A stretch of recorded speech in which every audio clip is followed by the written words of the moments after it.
Hello everybody! Welcome to the Aristocracy! How are you guys all doing today? Welcome everyone. I missed you guys. It's been 2 days.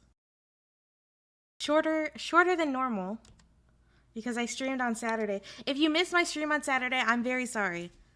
No, it is not a part of my normal schedule, but it was a surprise stream. Lido, hello! Hey Seppo, hey Upilt. Hey, Rogue. Rogue, I missed you yesterday at the Patreon event. But I know you had to spend time with your dad, so it was a good excuse. Cheeseball, thank you so much for resubscribing, and Nurza, thank you so much for resubscribing and sticking by with me. Really appreciate all the help for this month, guys. Thank you. Big orange juice, so good. How are you, Eris? I am excelente today. Excelente. Aw, Lorna D, you missed me too? Thank you. To be honest, I personally just enjoy cooking and working in the kitchen. I must be very confused at where this conversation started. The dad time was wholesome? That's really sweet. Where's the nugget story? Okay, I don't know. Saying nuggy, it just sounds awkward. Cloudperm, thank you so much for resubscribing. I really appreciate everyone, resubscribing with me. That means so much. Thank you. You missed the Saturday stream? Yeah, it's not, I don't normally do Saturday streams, but, you know, I decided to do something kind of wild. It's kind of wild. I kind of explained why I disappeared last week. And what happened and all that stuff. So I joined the CC Discord and I've been loving it. Eddie, that makes me so happy. That's fucking awesome.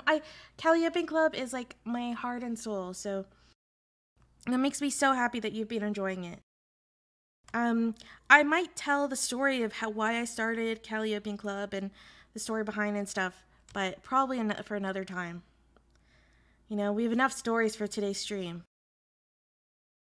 Enough stories.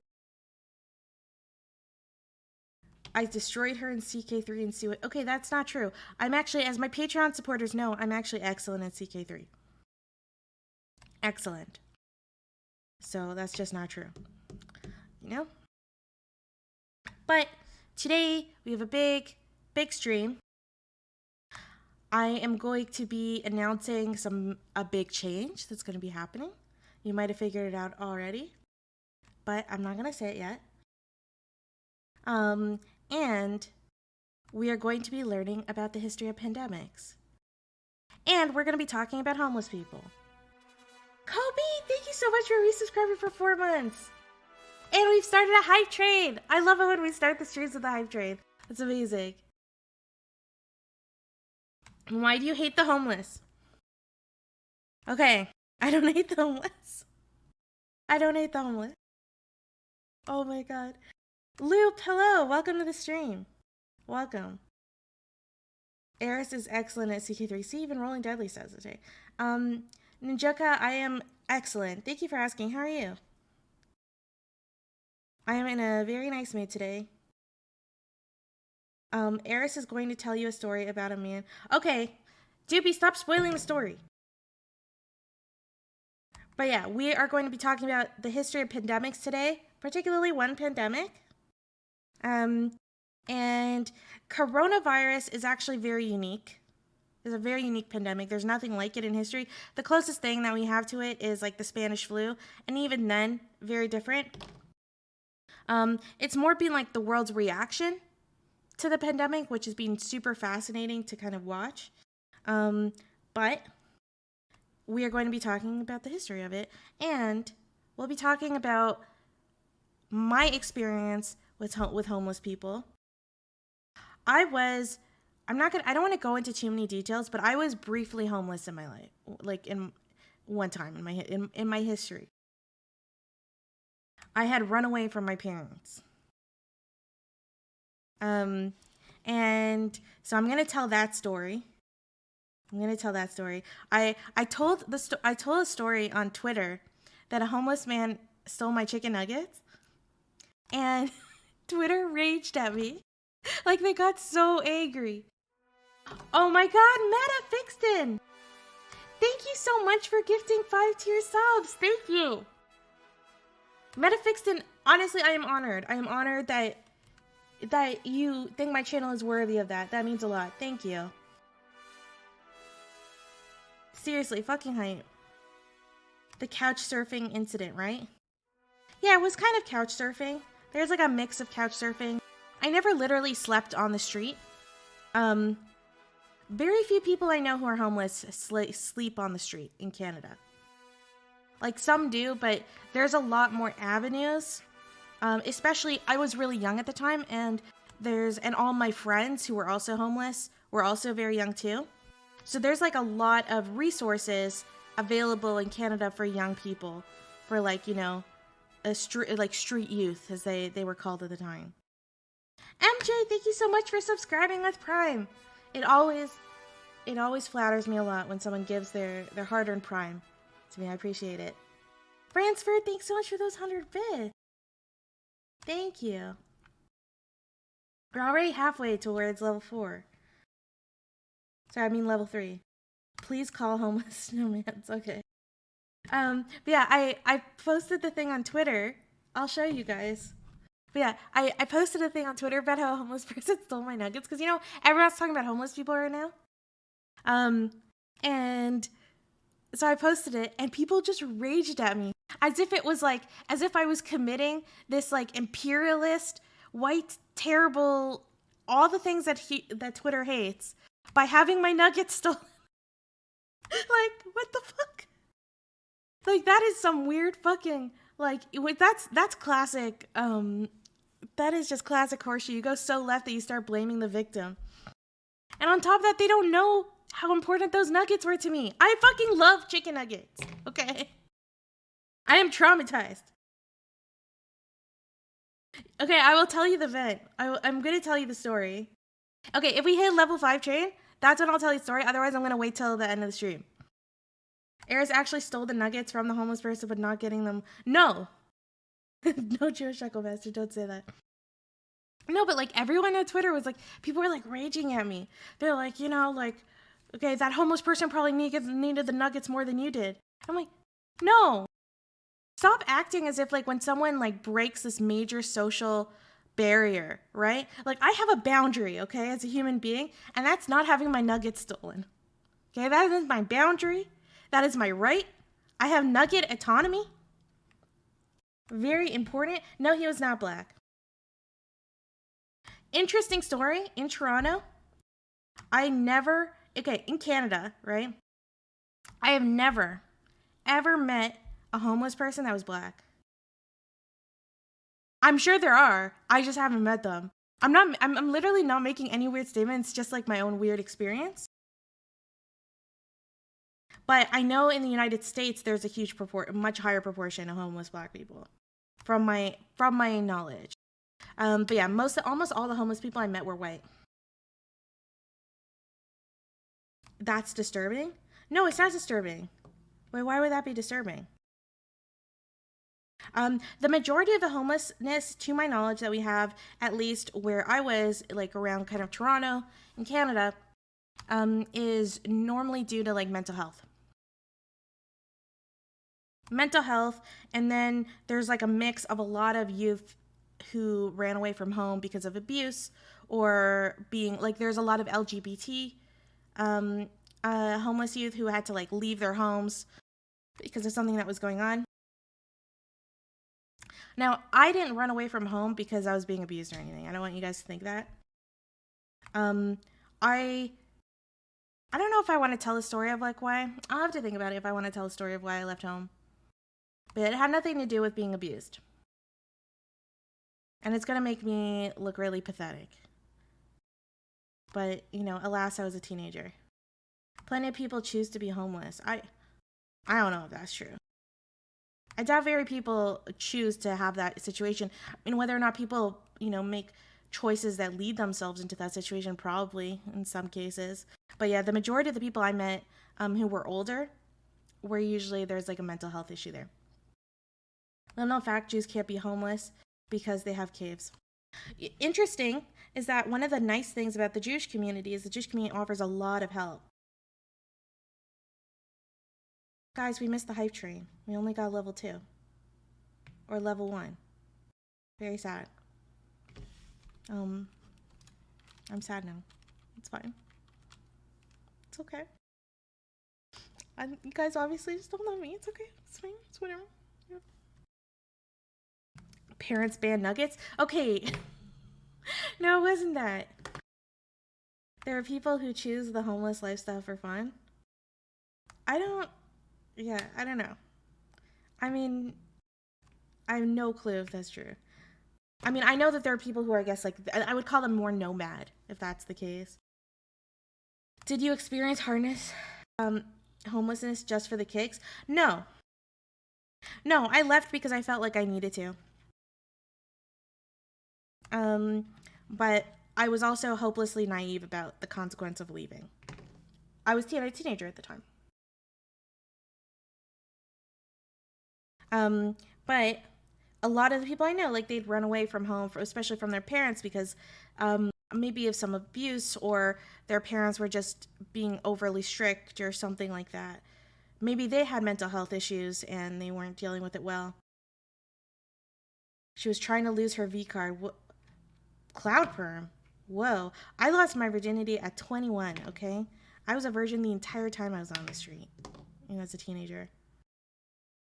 Are you homeless if you turn a bus into a home? Oh my god. Okay. This whole homeless thing issue is very interesting, and it's interesting to see, like, who ends up on the left, who ends up on the right on this issue. It's been like an interesting time on Twitter. Nuggies. I'm so worried. Okay, I'm so anxious, guys, of saying, like, when I say the word nugget, I'm so worried about saying the N-word accidentally because I misspeak all the time. So I'm, like, very self-conscious whenever I'm saying the word, like, nugget. Like, yeah, like, I'm, like, really anxious about it. Like, I'm really stressed out about it. And you know what's interesting is I've never actually said the N-word ever in my life. Like, I swear, and no one believes me when I say this. Okay? I've never said it. I've never said it in private to myself. I've never said it in private to my friends. I've never said it. Okay? Like, I've never even said it when I'm singing a song. Okay? Like, I just don't. I was taught from a very young age, like, you don't use that word. You don't use that word, right? And sus. Oh my god. You see, no one believes me, but it's true. I swear on my fucking life. Okay, I swear on Zelda.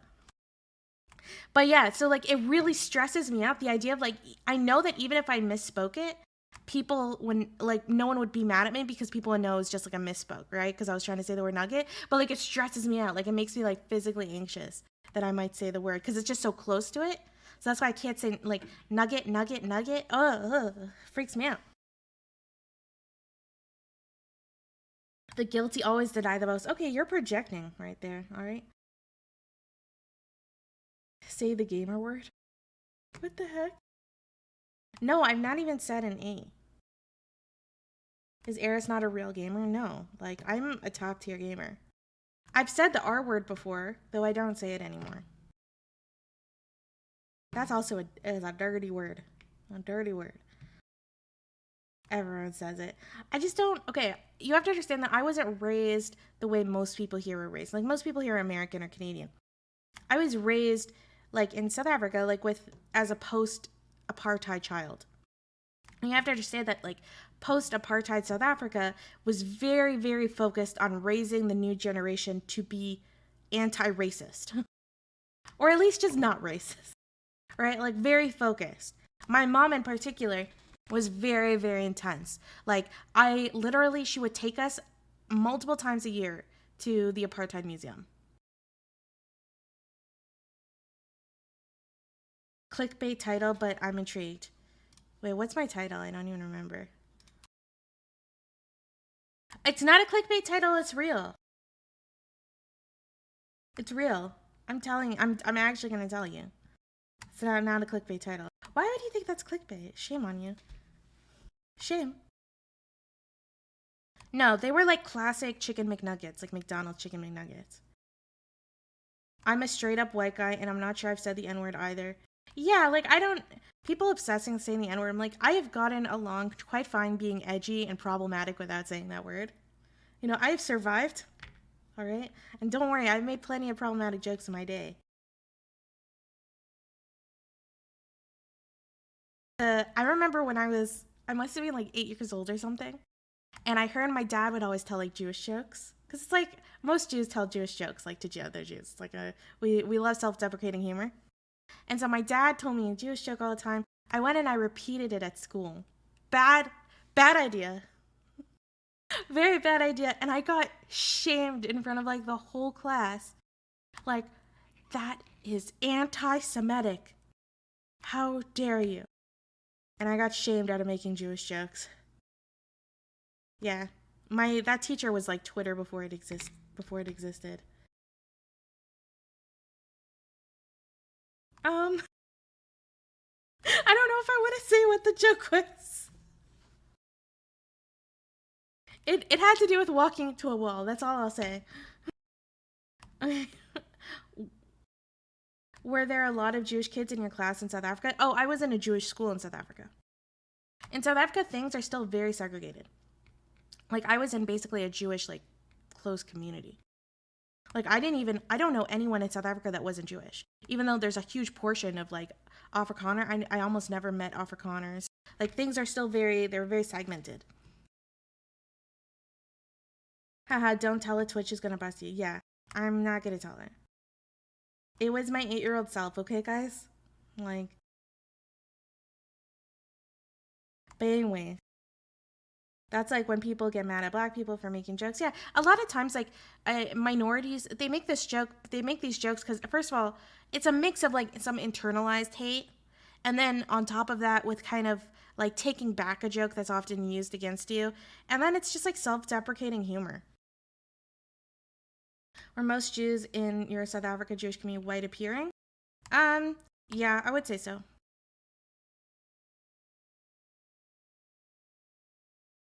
I told my dad about how Zionists were looking. Though my mom is, I think my mom's half Mizrahi or something. My mom's skin is very dark. Like, people almost never think that we're related because our skin color is so different. But I got a genetic test, okay? I came out of that. I told my dad about how Zionists were looking at Alaska as a potential place, and he said, wouldn't work, no Jew would live in the cold. Oh my god. That's not true. I love the cold. I love the cold. Okay, you want the nugget story? You don't get the nugget story. Okay? You failed my hype train. I need money, okay? I'm kidding. Please don't hate me. Please don't clip me on live stream fails. I love you guys. If you don't mind asking, what side of yours on my dad's side? She laughed, canceled. Yeah, on my dad, there's actually like a lot of like steppe, Turkic kind of Jews, where they're like Mongolian, they're Asian looking. You just don't see them in America, so they don't have like a lot of visibility. It's very frustrating for a lot of minorities, where it feels like because of Americans' dominance over culture, where it feels like when you're a minority, any little representation matters a lot, right? So when people think of Jews, people think of American Jews. When people think of black people, they think of American black people. And I've heard that particularly from like British black people, from African black people, like a ton of frustration with like how their entire image to the world is segmented by like a population that they have nothing to do with, right? I mean, it's the same thing when you're Asian. That's like the entire like your entire this whole model minority stuff, like, you know, the history of Asia is very much more complex than that. Yet Asians get, you know, pigeonholed into like, I guess, what people see American Asians as. There are more than 300,000 Burkian Jews from Central Asia and Ukraine, though most live in Israel today. Yep, that is true. Yep, the majority of Jews in Israel are, the majority of Israelis are not white. Whenever I hear you talk, I feel embarrassed about how boring no one's background is boring. That is bullshit. And I actually say one of the sad things about my background is I know so little about it. I know some basics. For example, we didn't even know what my Asian ancestry was. We just knew that, like, we had something because we visually looked kind of Asian. And so we knew there was something there, and we figured it was something to do that was connected more to Eastern Europe. And oh, hello from Israel. Hello, Pixel Pump. Shalom. And yeah, so, and it was only when I did like genetic testing and stuff that we figured it out, because so much of that history was lost because my grandfather, I told you guys that's on my grandfather's side, and my grandfather lost his entire family to the Holocaust. I think only him and his sister survived out of a family of like 11 or something. including, and then on top of that, all his cousins, all his aunts and uncles, they all got killed. So we lost all that history, and he was only 16, so he like knew very little about his own history. It's one of the sad things about the Holocaust is like, and just these kinds of traumas in general, is how much history you end up losing. And see, I'm fucking spilling my soul to you guys about like the Holocaust, and you guys are talking about KFC? Like, what the heck? I didn't even know where in Europe my grandfather was. He was a small child when he was smuggled out and doesn't. Yep. Mizal, you are so true. That is so right. Like, I feel like that gets so lost when everyone talks about the deaths in the Holocaust, but they, like the human cost, but there was like another huge cost, which is like all the culture and story. There were entire communities and intellectuals wiped out, philosophies wiped out. It's kind of crazy. She thinks she has a soul. CJ4, hey. Hey, don't hurt me, okay? What happened to your crown, CJ4? Someone get him a crown. So I actually don't know your pronouns. I'm sorry if I misgendered you. Air's talking about the Holocaust. I never talk about the Holocaust, okay? It's like very rare event for me. I swear. I promise, I never do that, okay? I saw a video on TikTok saying only reason why we still talk about the Holocaust and not other genocides is because the victims were white. Thoughts? No. And Jews are not white. I completely reject that notion. I think a lot of Jews can pass as white, right? And I think some Jews are very privileged, but I don't think they're white. I talked about a lot about why I think that's the case. The only reason why a lot of Jews have like very light skin in the United States is because their ancestors were raped, right? Like, there's not there's a lot of Native Americans that have very white skin, or like they appear very white because of a very similar kind of history. But yeah, I'll talk about that another time, why I don't think Jews are white. I think that's just totally dishonest. Now you're gonna say Italians are white either?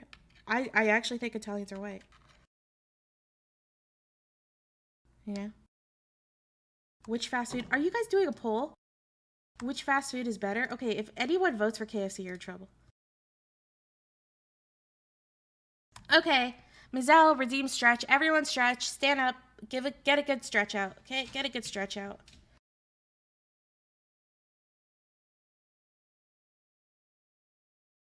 Loads of people talk about their wanted genocide. I've talked on stream before about why we talk so much about the Holocaust compared to other stories.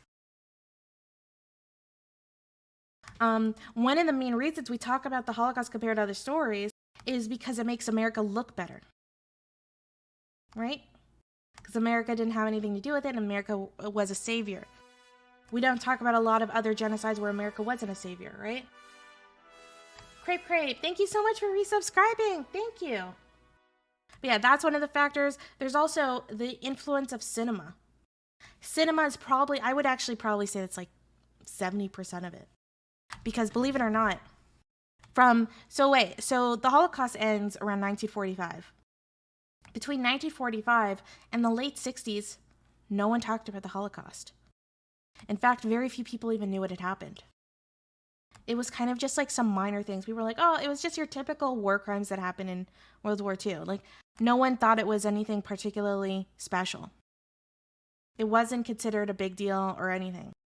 And it was really when the television show called Shoah, which is Hebrew for the Holocaust, comes out. It comes out, I think, in the early 70s. That really starts it. Also, when when Israel starts hunting Nazis and everyone becomes really obsessed with like spy thrillers and all that kind of stuff, that starts to bring up a lot more. And then people are like, oh, what did these people do? Like the Eichmann trial, really, really big deal. Oh yeah, in 1985, I was like fucking off by an entire decade. But yeah, there was a show in the 70s that I'm thinking of. But yeah, there's an amazing documentary just about the Holocaust in film and the impact of putting the Holocaust on film and the ethics associated with it. There's a lot of ethics associated with the idea of like making a profit, especially when these directors are sometimes Jewish, right? And they recognize that they're like making a profit off of one of the most collective traumatic events in their history. So there's all these like kind of ethical issues associated with it. But then on the other side, there's also, it also is like film is one of the number one ways we teach. Wikipedia history articles, the number people like which Wikipedia article like history article is on the top that day, like whatever is getting the most hits, is often determined by any movie that's being made about the subject, like, or a game that's being made about the subject, any kind of piece of media. Like, media has a really big deal on teaching history, or at least influencing on what people care about, which is one of the biggest reasons why I think diversity is such like an important, and I don't think it's just like the stupid like liberal notion, oh, like diversity, right? Like, I think diversity in stories is really, really important when it comes to telling history.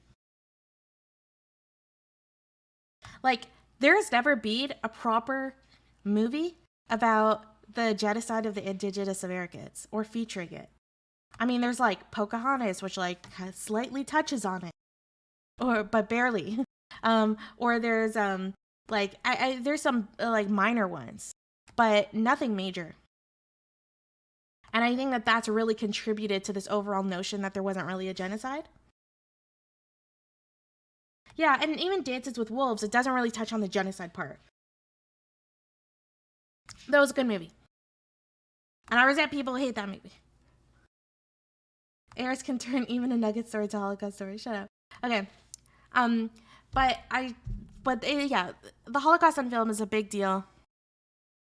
Do you know a bit about how Hanukkah's meaning was changed over the years? I remember seeing a nice video about it. I know a little bit about it. I know Hanukkah wasn't historically a very important holiday in Judaism, and it's been kind of like a Christianizing, I don't know the right term, of Judaism. Give me chicken tendies, be they crispy or from Wendy's. Spend my hard-earned good boy points on kids' meal ball pit burger joints. Mommy lifts me to the car to find me tendies near and far. Enjoy my tasty tendy treats in comfy big boy booster seats.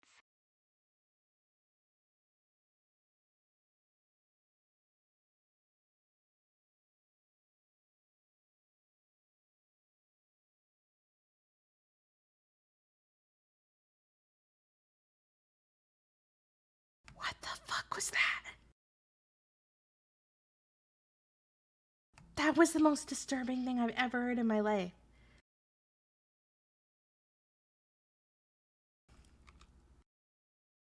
Oh my god. I'm sorry, I just had to take a moment of silence for that. Jewish Shekel Master, what on earth are you smoking? And stop calling me mommy.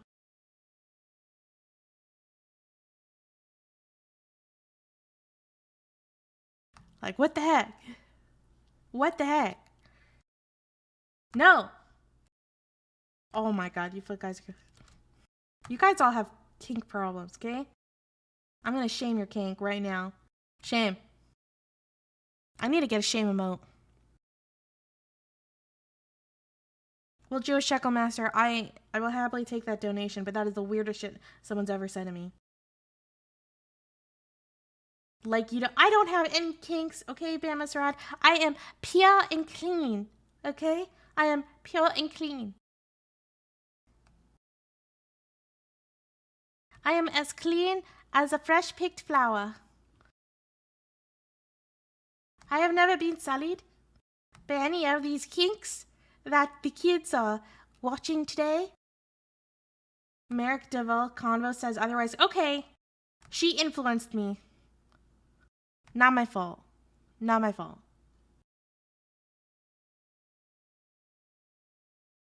Missionary only like God intended. Yeah. This is what you do, okay? My ideal... I'm going to tell you guys something really private, right? So my ideal night in the bedroom, as one would say, all right, is you lie back. Okay? Lie back.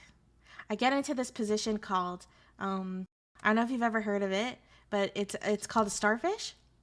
Probably never heard of that one.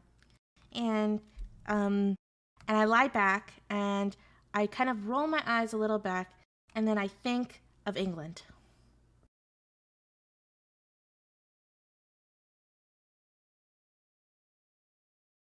Is Eris mommy? No. But yeah, I think of England. I think of England.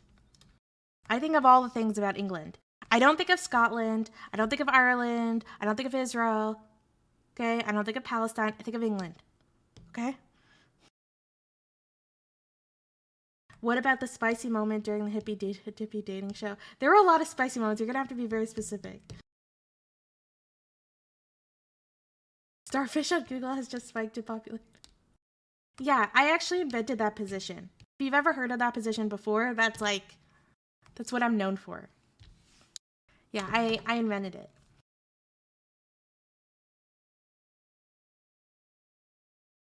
Lol, I know that old joke about England. Yeah. I'm glad for those who got that. I appreciate it. Oh, the Egyptian Jewish bit? Okay, how is Eris and Mommy win? What the heck, guys? I thought you hated the Brits? Okay. I hate the Brits. I love the English, alright?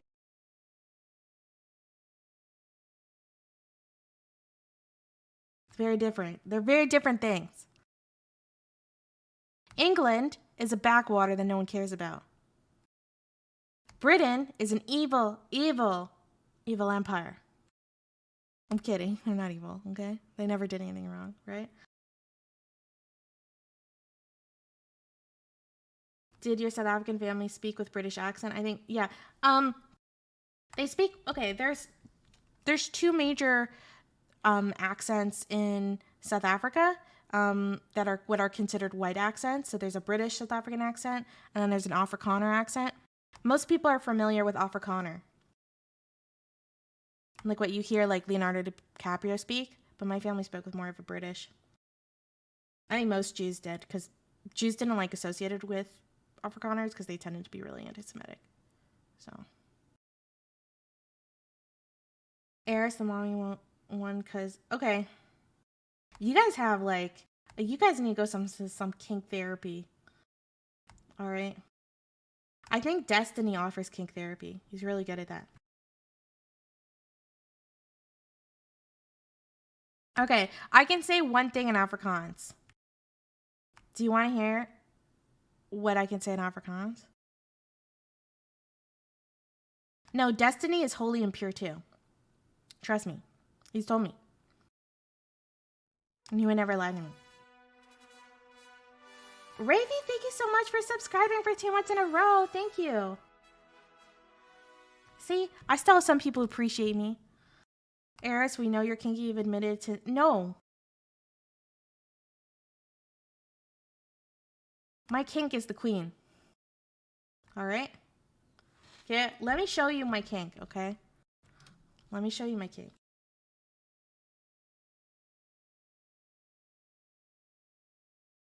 You guys ready for this?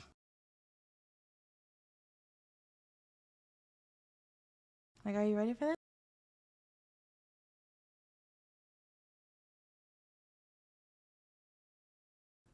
Dun dun dun dun dun dun dun dun dun dun dun dun. That's my king, okay?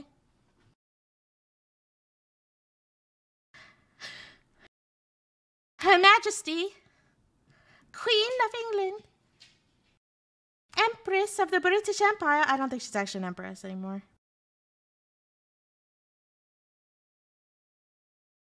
Great grandmother to Archie, son of Harry. I know she's single, trust me. I've got a chance. Hey, wait a second. Didn't Eris share a Nazi king with us? Hundreds, no. That didn't happen. Shh. Eris, do you have a dominated by Britain king? Yeah, I have a kink for as a Jewish person, getting kicked out, by Edward the First. It was Edward the First that kicked out the Jews, right? I think it was. Edward Hammer of the Scots. Yeah, I have a kink for him. That's so sexy. Ooh, like, expel me. Expel me, please. Steal my fish and chips and claim it for your own. Oh, that's so hot.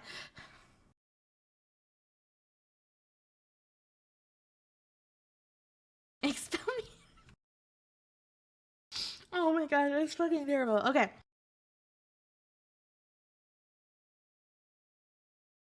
No, don't clip it. She looks better on the money? Well, yeah, because it's when she's a little younger. But trust me, she looks great. She's a champ. You know, she's absolute perfection, never did a thing wrong, ever, 100%, I swear. Oh, wait. Am I talking? I clearly have no idea whatsoever. Okay, thank you, Huntress. See? See, Huntress just corrected themselves? Very important. In the film, the other Boleyn girl, both Mary and Anne were played by Jewish actresses. That is true. I read the book that was based on. So you're a monographile? Do you play the queen? Do you play as the queen or as the peasant? I'm a switch. You know, sometimes I take turns being the queen, sometimes she's the peasant, you know, it goes back and forth. Just to switch it up. But God, like, look at her right here. Like, look at that shit, okay? Someone put my face on that. Interesting, that crown is called King Edward's crown.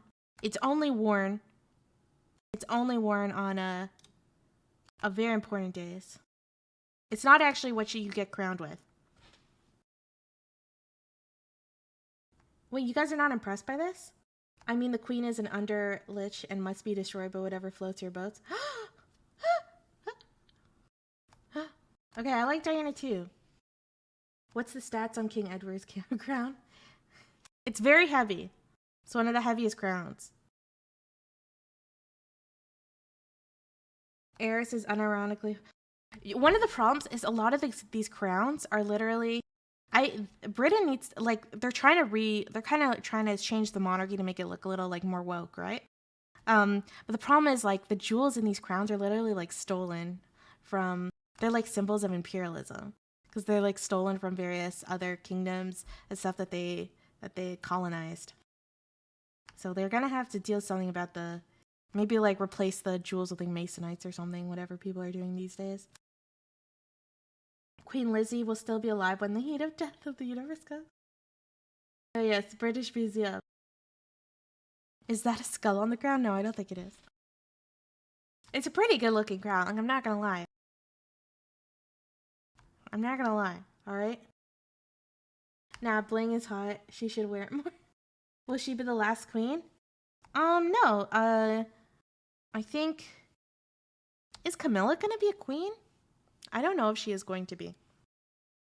Since, their marriage isn't technically according to the Church of England. It's not stolen, it's just temporarily withheld from the original owners. Very true. I don't know, that leopard print bottom bit is kind of sus.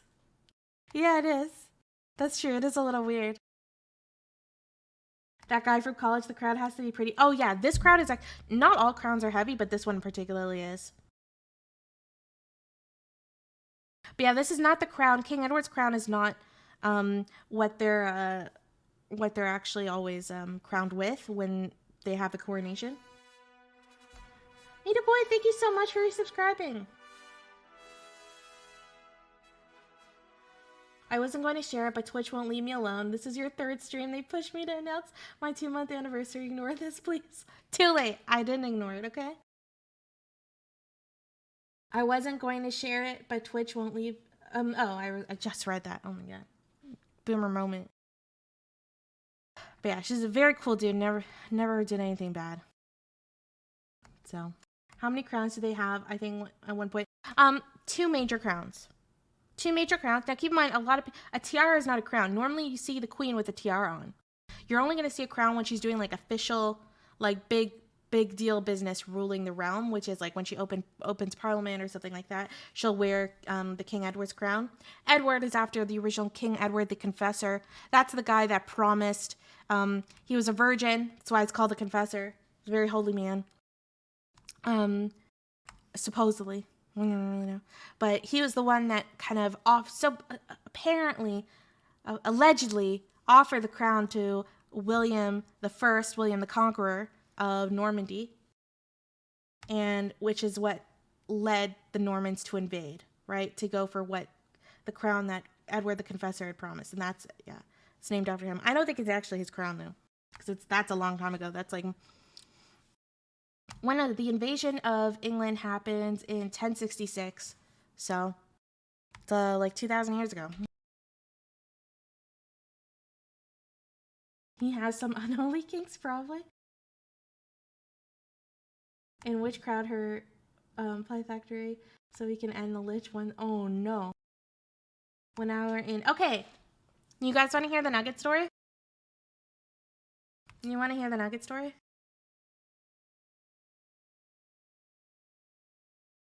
All right. Let me change the background. Very important.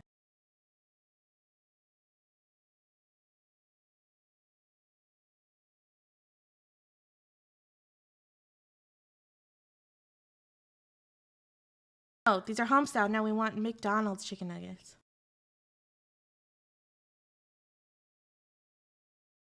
Just want the right background, okay? We're listing. Chicken nugget. Oh, Seductive Seaweed, thank you so much for that raid. Thank you. Thank you. I appreciate it. Thank you. And Nerdy, thanks for following. Okay. No, we're not making chicken nuggets at home. Okay, we just want to focus on this picture.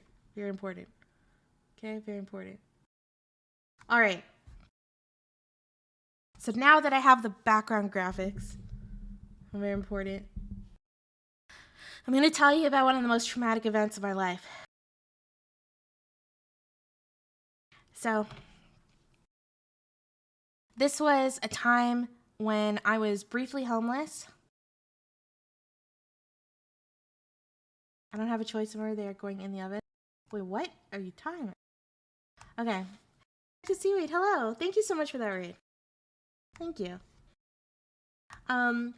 Okay. So, it all starts with, I had run away from home. I'd ran away from home plenty of times before. I was a very angry teenager. And this time when I ran away, I really didn't think properly before I did it. And I was determined that this was going to be the permanent thing. Like, I was never going to go back. You know, I was a very angry teenager. I don't know if I want to talk about the reasons why I ran away. It's probably a thing for another time. But I was like, this time, I'm going to be super intense. Like, I'm not going to go back. And anyways, so I ended up, like, hooking up with a few people. Not hooking up, like, romantically. I mean, like, just matching up with a bunch of other young people that were in a similar situation. And we were getting, like, some help. So I was, like, mixed of doing some couch surfing and also staying in this kind of, this shelter that was meant for, like, young people. Anyways, and one of the things we did is I had, like, a little job that I would earn a little bit of money. And the food that we got was, like, so bad. Okay? It was so bad. I can't even tell you.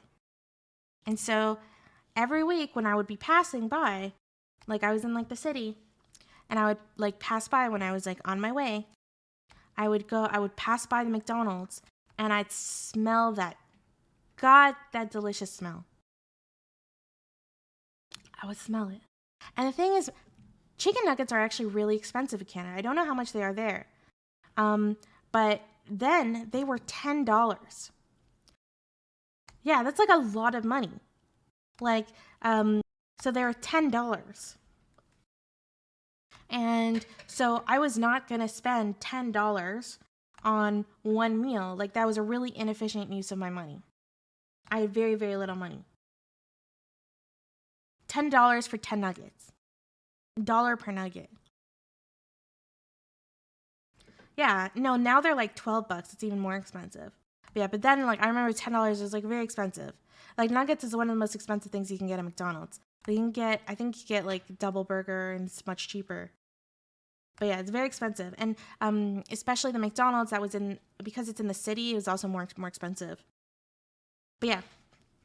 So I would always walk by the McDonald's, and I would smell that delicious smell. And you have to understand that I wasn't allowed to get McDonald's growing up because it wasn't kosher. So, like, McDonald's is always, like, this far-off special thing that I could only do, like, behind closed doors, away from my parents. So I was like, oh, like, I need, it's, like, very exciting for me. So I pass by the McDonald's all the time, and I love chicken McNuggets. So I would tell myself, no, only once a week. So once a week on Fridays, I would allow myself to get chicken nuggets. There are kosher McDonald's only in Israel, though. Yeah, once a week, I would allow myself to get chicken nuggets. It was like my special day, and it was on Fridays. And to this day, Fridays are a very special day for me, okay? It's the day of the McNugget. Very important. I know, I'm advertising McDonald's. They fucking owe me, like, right now. Like, seriously, McDonald's, like, you owe me for sponsoring you right now. Because they are not sponsoring me right now. I just want to repeat this. So, yeah, Friday's the day of nuggets. God damn it, I'm so scared I'm going to say the N-word. Okay. So, very, very important. And so this Friday, I was so excited. I was finally going to get to have my nuggets. I'd been excited all week, just thinking about, oh, that crunch, that smell, like, especially when you get to have it, like, fresh, like, right away. It's, like, so delicious. So, anyways, so I walk into the store, and this is downtown in the city, right? It's not like a suburban McDonald's. No, we don't have spicy nuggets. We don't have spicy nuggets in Canada. It's not a thing here. I know, very sad. But anyways, and I also want to let you guys know that Canadian nuggets are better than American nuggets. And I'm not just saying that for some, like, patriotic bullshit. I legitimately, like, they are better. They taste better. They're made differently. I think they're made with higher quality ingredients, which is one of the reasons why they're more expensive. It's like one of those weird tricks when I'm in the United States. I smell the smell and I'm like, ooh, nuggets, right? And then when I have the nuggets, it's not the real nugget. It's not the good nugget. It's a bad nugget.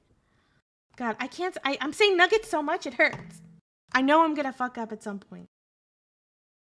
No, I'm serious. Have nuggets in Canada. If you're American, I'm telling you, they're different.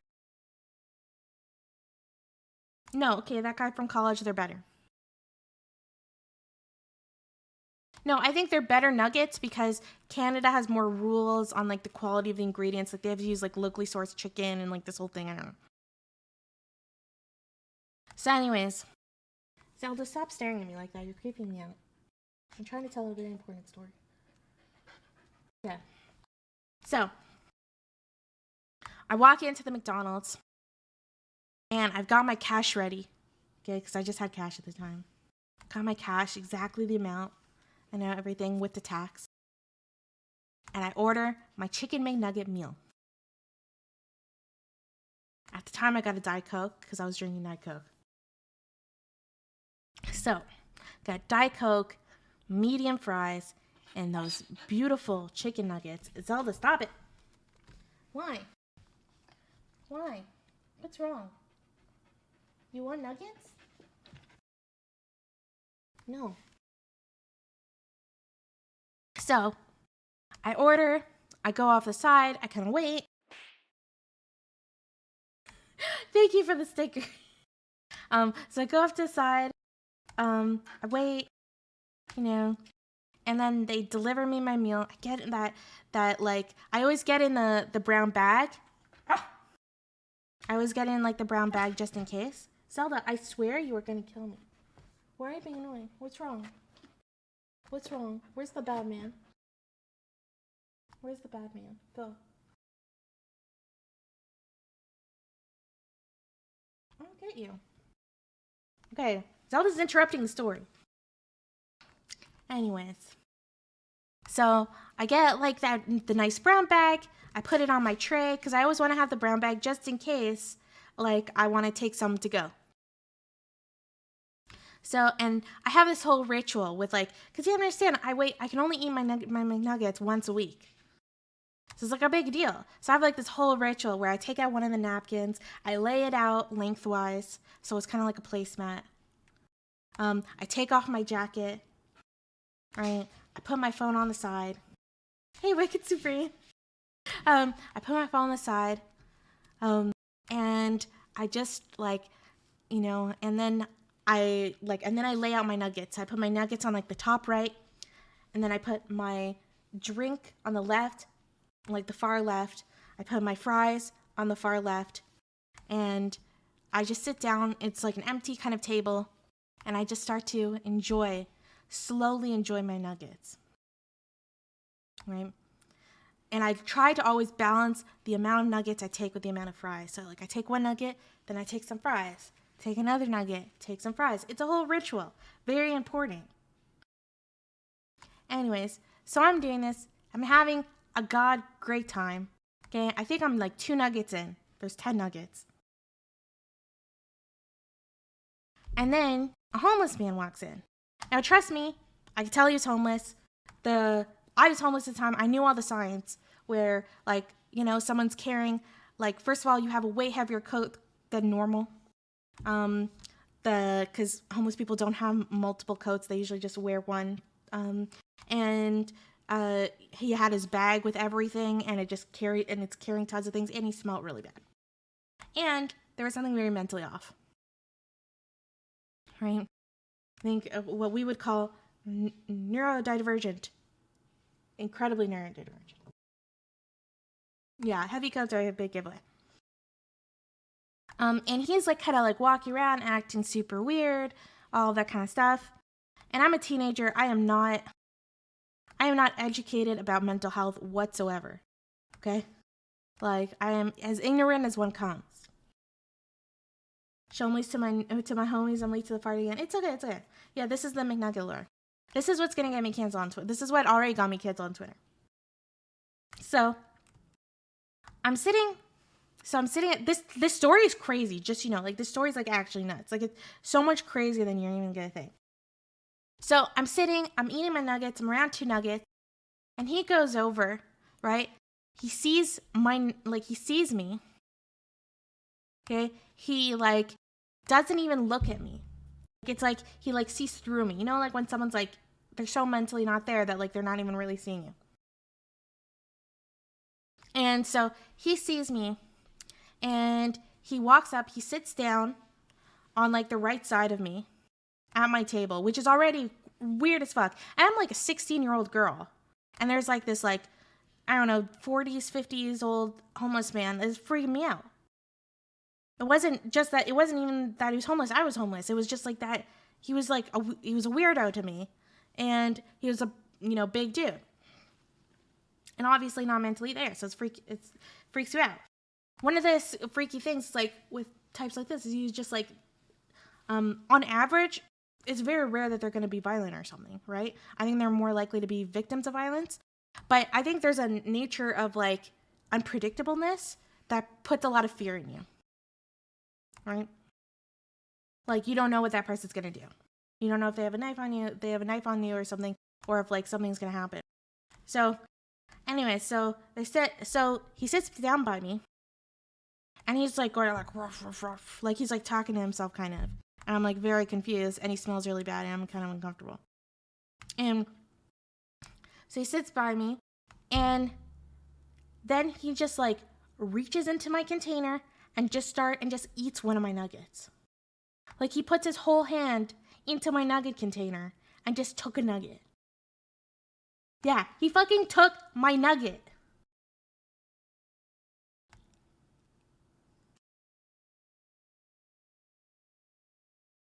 Like, yeah, he just took it. He didn't ask me. He didn't say anything. He didn't even acknowledge my existence, okay? Like, he literally just took my McNugget. And I was like, I've never been in this situation before. I mean, I've been in situations where like your friends pressure you to give them some nuggets or something. I'd never been in a situation, like no one had ever taught me, what do you do? Okay. What do you do when someone just suddenly takes your nuggets? And like, I couldn't until like I didn't know what to do. And I didn't want to upset him too much. Yeah, Andrew Yang would like to have a word with him. And so I kind of just like move the chicken nuggets a little away from him. And you understand, each nugget is worth a lot to me. It's like very important. And then he reaches further and he grabs another nugget. Like another one. And at this point, I'm just kind of upset. And I'm not a confrontational person. I was afraid that, like, if I said something to him, like, what if he has a knife on him? Like, you don't know. Like, he's super weird. He doesn't look mentally there. Like, what if like, I don't know, he's suffering from something and then he thinks I'm the enemy and he hurts me. Like, you know, it's just, there's like, the unpredictableness is just really scary. Yeah, like, yeah, if he would have asked me for a nugget, it's not as big of a deal, right? But he just, like, took them. It was like I wasn't even there. And he's, like, talking to himself the whole time. He's like, oh, blah, blah, blah, blah. And I can't even understand what he's saying. But not gonna lie, this sounds like the opening of a skit. What's Death Battle? Yeah, no, this, like, legit happened. So anyways. So, this is when the story gets totally nuts. Yeah, it gets crazier than this. Did you tell a McDonald's worker? Maybe they would have given you some more. Okay, well, this is what happened.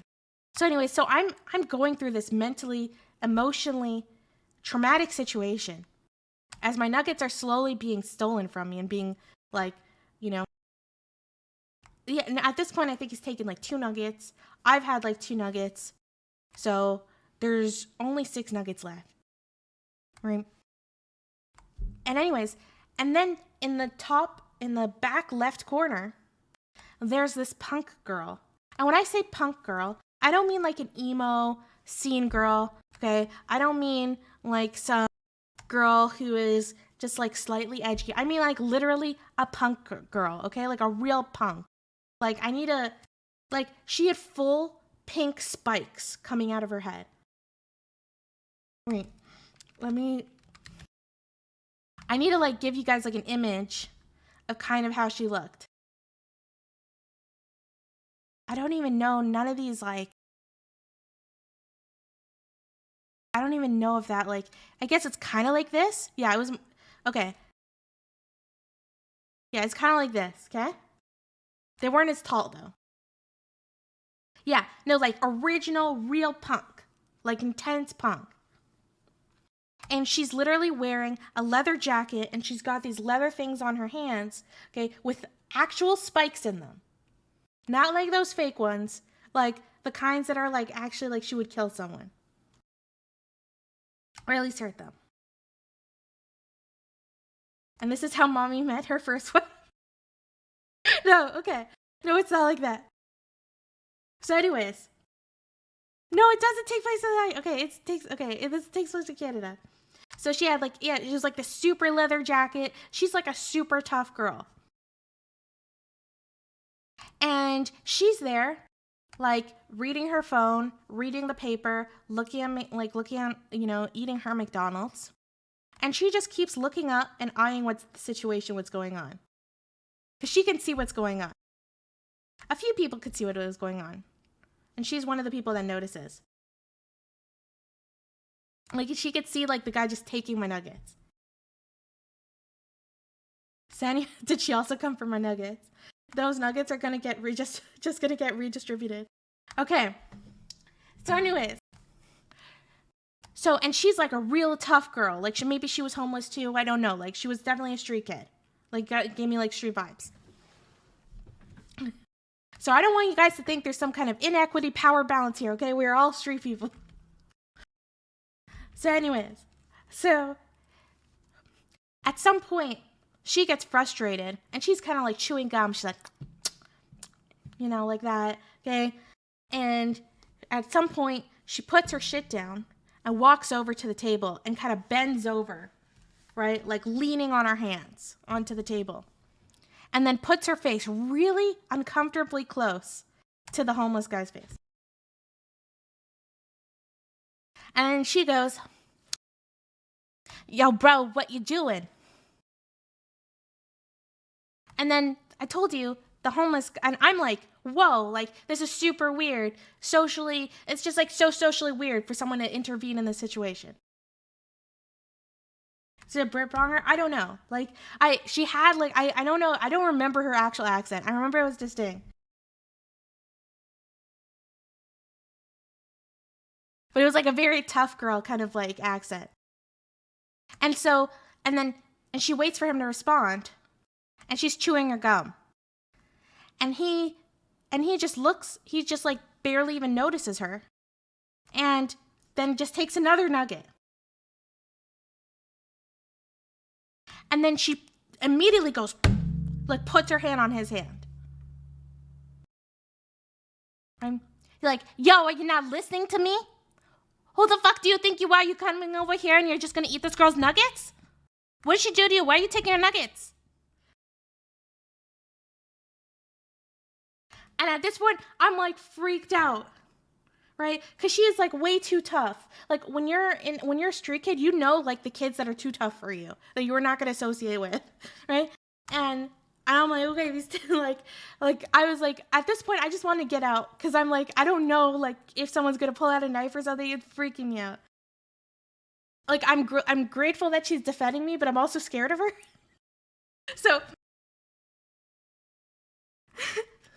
So anyways, and the guy just responds. He's like, oh, blah, blah. Like, he's just like, I don't know. Like, I'm not even doing what he was saying. He was probably saying something, but we just couldn't understand.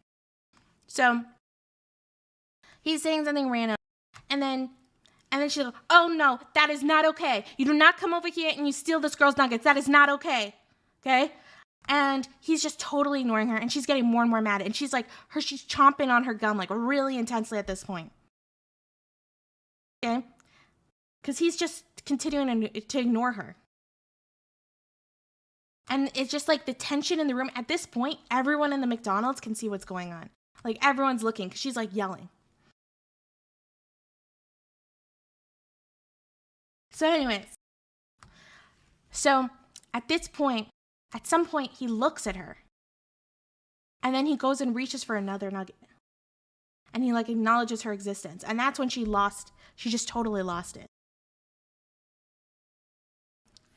Like, oh, you did not just do that. You do not come over here and sit down and take someone's nuggets. That is not okay. Okay? I'm going to go get my boyfriend. Okay? And you're going to get the fucking shit given to you. And at this point, I'm like, oh my God, she has a boyfriend? Like, she has a boyfriend? What the fuck kind of person? The type of guy that is dating her. That is terrifying.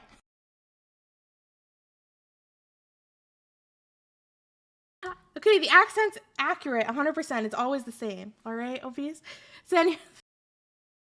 So she leaves.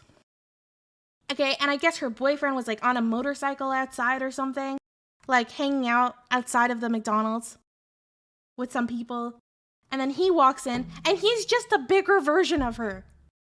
Literally everything you can imagine of what her boyfriend looks like is how he looked. He was huge. He's got to be at least 6'4", okay? Huge broad shoulders, okay? Instead of pink spikes, he had blue spikes. And he had even bigger spikes on his hands, like on those leather things. He had something written on the back of his leather jacket, which meant they were probably from some gang.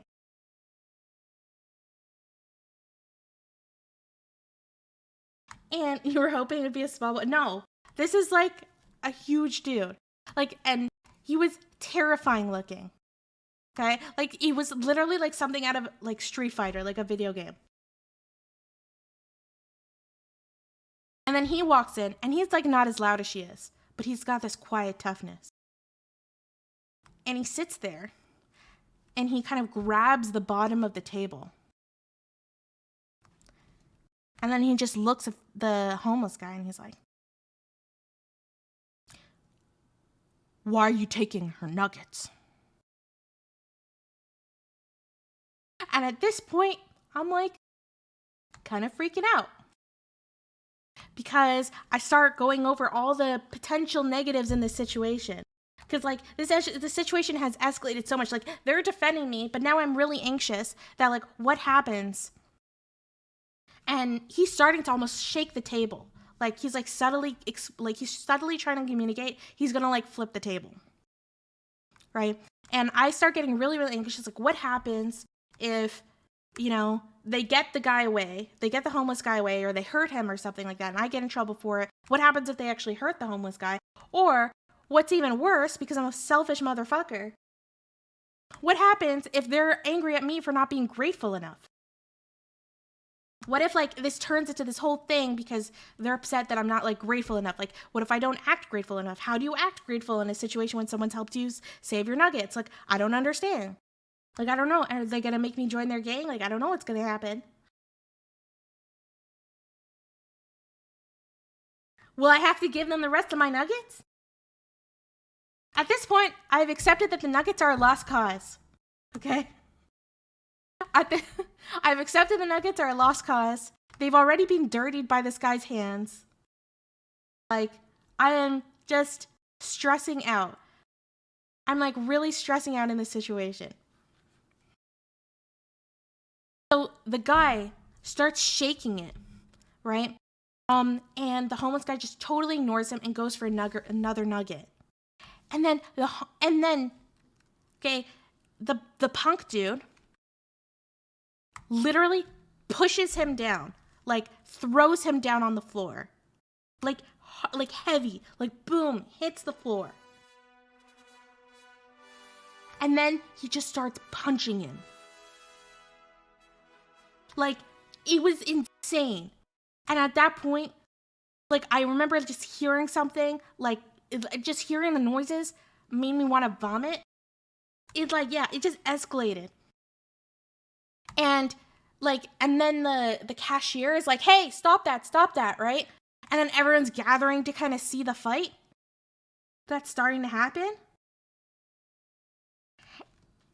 And I'm, like, having an anxiety attack. Because now this guy's getting beaten up and it's all my fault.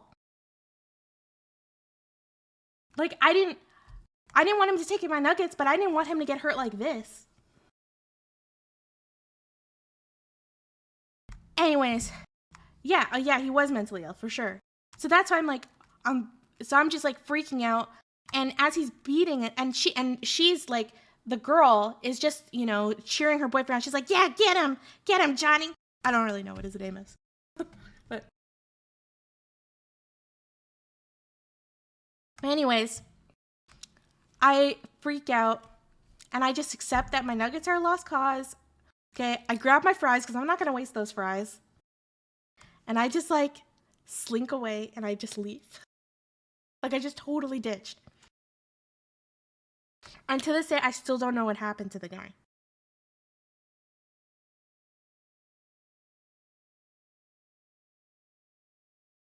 I just wanted to get away because I was so scared that, like, I was going to be considered involved in the situation. Or what was worse was I was going to have to, like, I owed them. That's really scary. When, like, there's people that are from, like, a bad crowd, the idea that you owe them is, like, is the most terrifying thing in the world.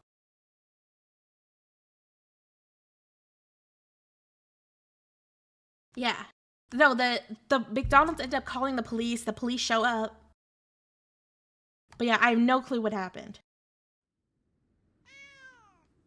Like, literally, I remember standing outside and the police show up. And, like, I asked, do you know, like, what happened? And he just said, you don't want to get involved in this, miss. You still owe them, you ditch them. Oh my god. What if those punks are sitting here right now watching this? I'm sorry if you're insulted that I called you punks. I just don't know what else to call you.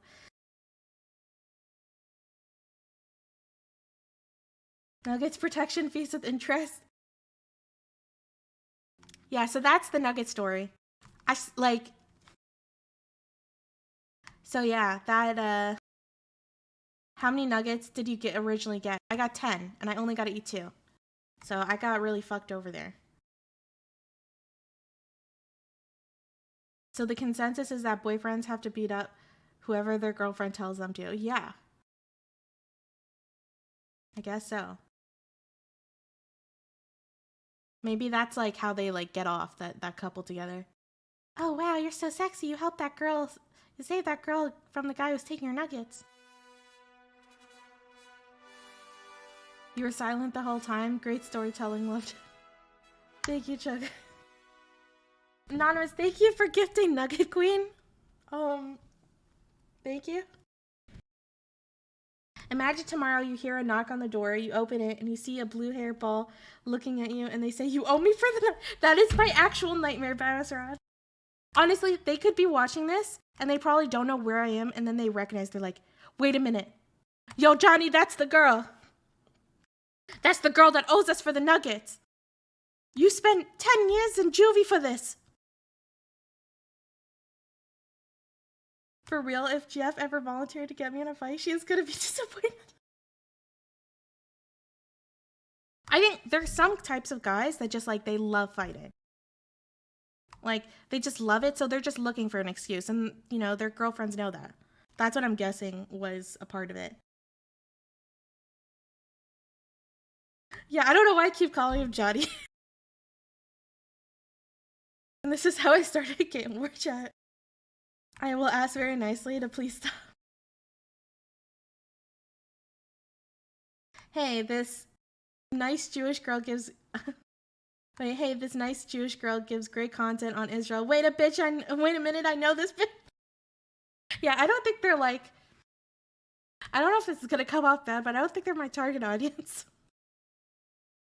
So... They definitely had an air like they'd been in prison and shit.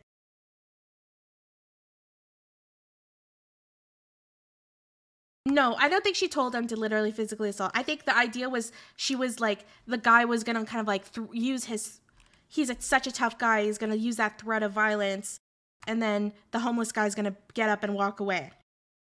But he just wasn't there listening. Like the whole time this event happened, he like never acknowledged any of our existence.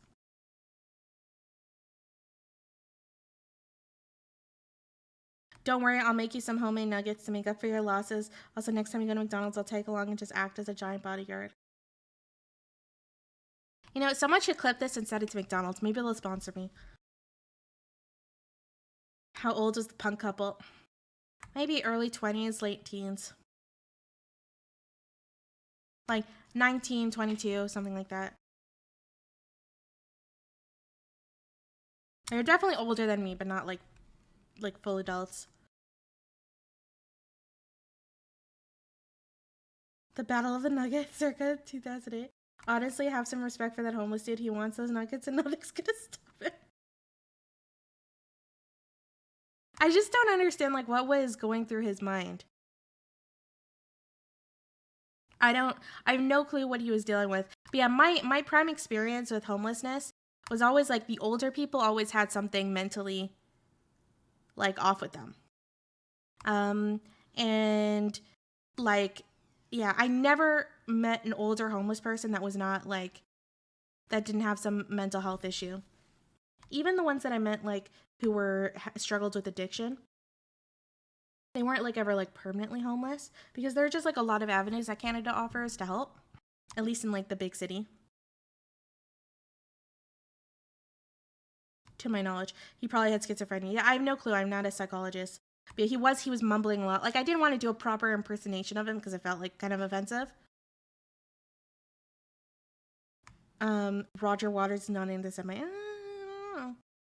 don't know. He walks and talks like one, so, yeah. I don't know. You make a little balloon with a Jewish star on it, and you tell people to burst it on one of your concerts. Like, I think that's pretty gross.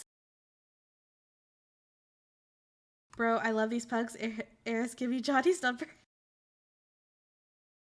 It's really funny. Like, I really wanted to, when I tell the story, because I've retold the story like a few times. When I tell the story, I always like want to really demonstrate that, like, usually when people think of pugs, they think of like a scene kid, you know, like I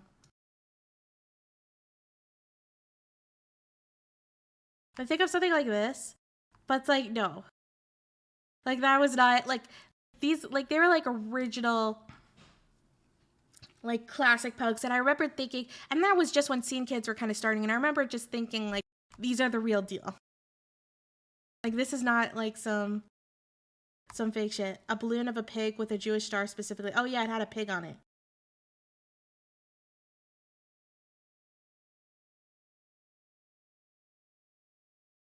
Yeah.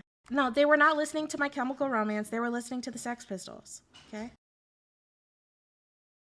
You were lying about him blaming George Floyd on the Zionists? I don't think I was lying. Like, I literally read that. We could fact check it right now if you want, MacFinger. If I am wrong, I am happy to admit it.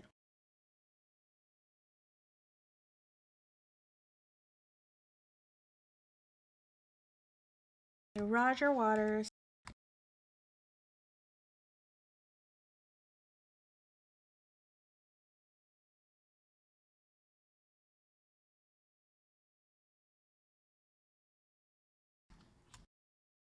Oh, yeah. So he argued that the technique used in killing George Floyd was taught by the IDF, so it was the IDF's fault. Let's see his words.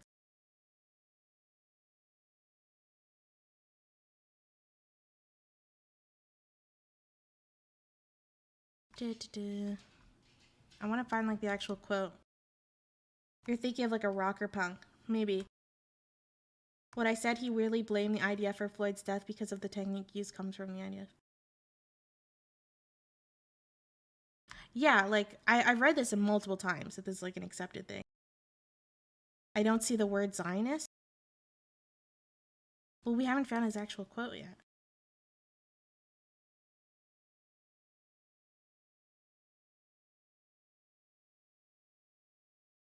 Zionism is an ugly stain and needs to be gently removed by us. That's already a cringy quote.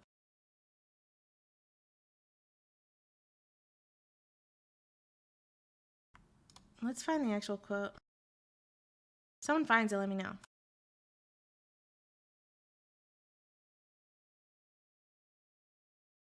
It's kind of crazy the amount of musicians that just get away with anti-Semitism.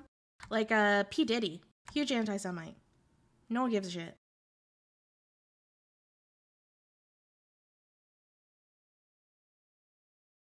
He doesn't even have Israel as an excuse.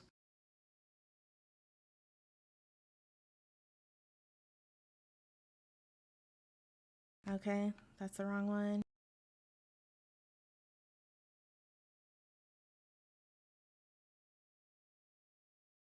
Those bits in the article were looking rather anti-Semitic, yeah. I think it's a bit more than cringe, yeah. Okay, here. The murder of George Floyd in Minneapolis last week was done with a technique invented by the IDF by the occupation forces. Hickey Corky, thank you so much for subscribing with Prime. The Israelis invented the technique of let's kill people by kneeling on their necks and cutting off blood supply of carotid artery to the brain. That is an Israeli technique taught to the militarized police forces of the USA by Israeli experts who the Americans have been flying over to the United States to teach them how to murder blacks because they have seen how efficient Israelis are in murdering Palestinians in the occupied territories. I mean, yeah, that's basically what he said. I actually don't think the rest of Pink Floyd agrees with his a lot of his views because he's very extreme with the anti-Israel stuff. It's fine to be anti-Israel, it's just like the way he takes it. But yeah, Hickey Corgi, thank you so much for that subscription. But yeah, that balloon thing, not cool. Not cool to do as a Jewish star. Like, didn't even make an effort to make the Jewish star look like an Israeli flag. Like, just the Jewish star on a pig and telling people to burst it and to wipe out and that it's something that needs to be removed from the earth.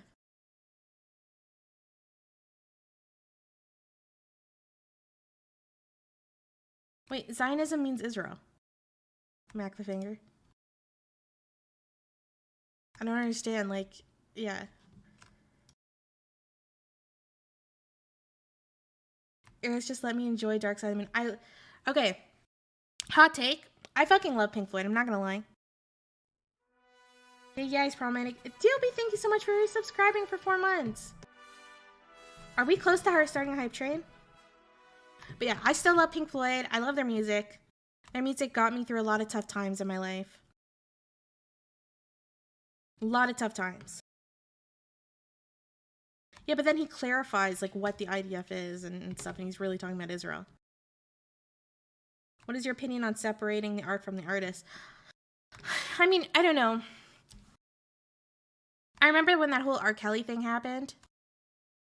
Oh my god, Boy Meets Minnie, thank you so much for gifting the subs. Wait, Mac the Finger, how am I spreading misinformation when I just gave the actual quote?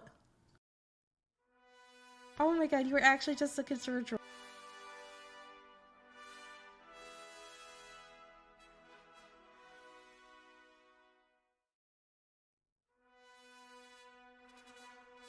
When you interviewing Johnny and doing the history of 80s. Oh my god, I don't know about this. I don't know. Please, guys, let's hit a level 5 hype train this time. You broke my heart before. If you appreciated my story, my nugget story, very personal story for me. Oh my god, Tattle! Oh my god, holy shit! You guys, I couldn't even absorb. Tattle, thank you so much for gifting those subs! And Meta, thank you so much for gifting those subs. Thank you. But yeah, I am certainly not an expert on the idea of how to handle authors and stuff. Oh, Rogue, thank you so much for gifting that sub to Void. Thank you. Fucking hype. Thank you. Can I debate you on monarchy versus democracy? I know I'll lose, but it'll be worth it. Yeah, I'll do it sometime. That'll be fun. Though I think monarchy and democracy can work together, like, very nicely, so I don't think they, like, oppose one another. If we're talking about, like, constitutional monarchy. Fucking height. Okay. But yeah, like, I don't know about the whole death of the author thing. I remember listening to the whole R. Kelly thing. And the whole, like, and I'm hearing their awful stories, but, like, being reminded of R. Kelly, all I could think of was how good, like, I was like, all I could think of was Ignition. Like, how good of a song it is. And then Ignition sales went way up on Spotify and shit. It's like one of those weird, fucked up things. Like, I know it's wrong, but it's just so hard when someone's art is good. And on top of that, I feel like sometimes someone, to create great art, like, sometimes some of those people are really shitty. Like, look at John Lennon. Like, John Lennon was a really shitty guy. He, like, beat his wife and shit. Like, he did a lot of nasty stuff. But holy shit was he talented.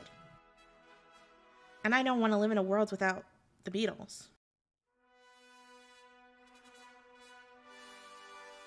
Yeah, I'm probably totally misunderstanding it. I would need someone to teach the concept to me. But yeah, it's a hard thing. It's a hard thing to know what to do in those situations. I will still listen to Pink Floyd. I don't think Roger Waters is like a very super hateful person. I just think he's very irresponsible. I think what he thinks, what he's doing is good. Meet the Boy, thank you so much for gifting those 2 subs. Thank you. We are almost going to hit a level 5 train. Wow. I love that. The WoW one's so good. The WoW sticker.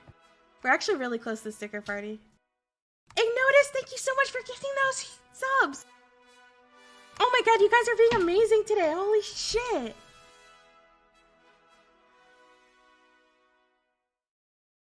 I'd sub if I wasn't a broke NB. No, it's okay. Broke people are always welcome here. Trust me, I understand the broke thing. But I still obviously need to eat, so I really appreciate all the people helping me out here. Thank you. Thank you, thank you, thank you. Yeah, maybe I'll have to hear, like, I definitely think he's an anti-Semite. But I think, like, oh my god. U.S. government official just gifted sub. Just gifted a sub and paid it forward. Thank you. When people pay it forward, I love it. Get yourself a big nugget meal. Wouldn't it be cool if, like, McDonald's sponsors me and then I could, like, do giveaways of nuggets? Wouldn't that be really cool? You guys should like tweet at McDonald's. I should message McDonald's and try to do a partnership. Oh my god, that sound. Please no. You'd steal my nuggets? What the? No. No, no, no, no, no. There will not be any more stealing of the nuggets, okay? What you heard was my nugget origin story. I've learned to be more self-assured and more protective over my nuggets. I now actually always make sure to keep my nuggets, like, the container closed. Just in case. It's my origin story. I hope it's taught you guys a lot about who I am. You know? Honestly, Homeless Man was kind of stigma for just taking the nuggets without asking. He forged his own path.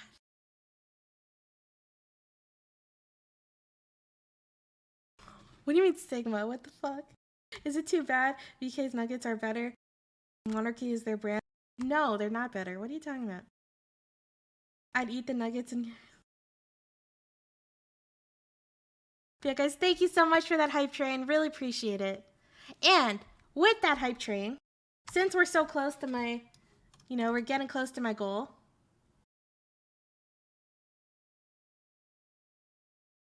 When you say anti-Semite in reference to Roger Waters, do you mean it is a sense of him perpetuating anti-Semitic vision, or do you think he personally does not like Jews? Honestly, the latter. Especially if you're so obsessed, like, especially with him, he has no connection to Palestinians or Israelis or something like that, and he's just so obsessed with this one issue. It's like, when it's bad, but it's certainly not the worst. Like, so it's definitely like, you can tell a lot about someone with how much what's the word I'm looking for? But how much percentage like of their talking points are carried over of a certain subject. So it's like when Blair White, all she does is talk about, like, she always says she's not transphobic. Sure, okay, Blair White, you're not transphobic. But it's a little sketch when all you're doing is talking about trans predators. Like, that communicates something. What I suspect with Blair White is that it's profitable, so that's why she does it, which is fine. It's her job. But it's understandable why a lot of people would be like, oh, like, if all you're doing is talking about trans predators, it's like a little weird, right? Because, I mean, the majority of predators aren't trans. Yeah, of course there's some trans predators, but, like, yeah, the majority of predators are not trans, so, like, why are you focusing so much on that segment? It's a little weird. All you do is talk about Israel. Do you really want to throw stones here? Shijoki, yeah, I do. I want to throw those stones. Because I talk about Israel because I'm an Israeli. So it's a big deal to me. It's a big deal to me what's done to Palestinians, in my name, that I care about that shit. And I also believe in Israel's existence as much as any other country. So, like, and I also hate the false information that tons of people believe in. And it's my area of expertise. So, of course, I'm going to talk about it a lot. Oh, that was joking? Oh, my God. I'm sorry, it's joking. I didn't realize you were joking.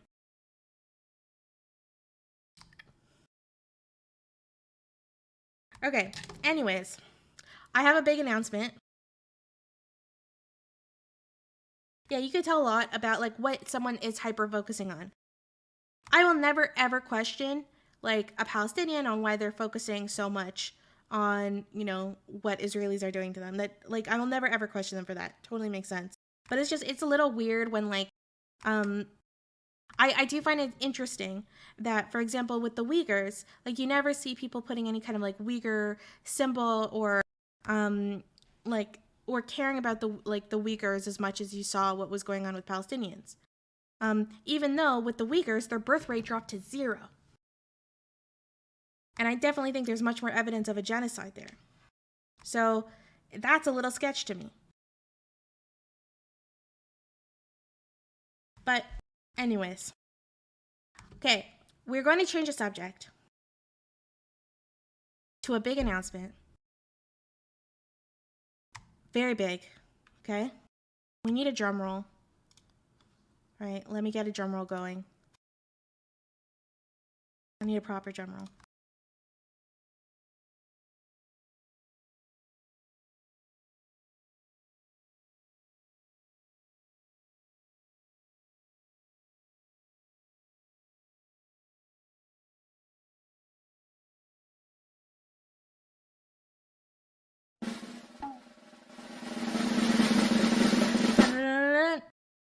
No, that's too short. Okay, again.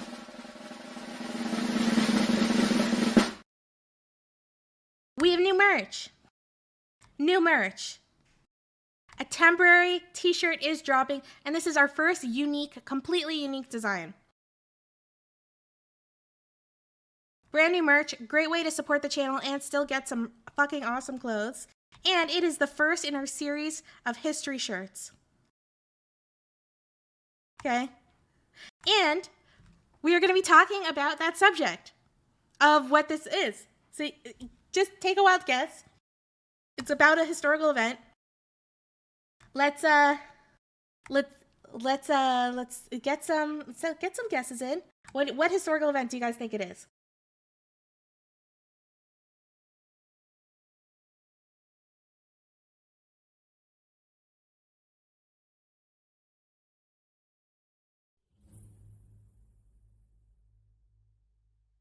No, Nerza, you just spoiled it.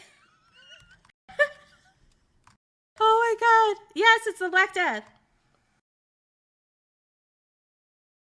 It's the Black Death. Black Death t-shirt. Nerza, thank you so much for getting that shirt. Fucking awesome. Okay.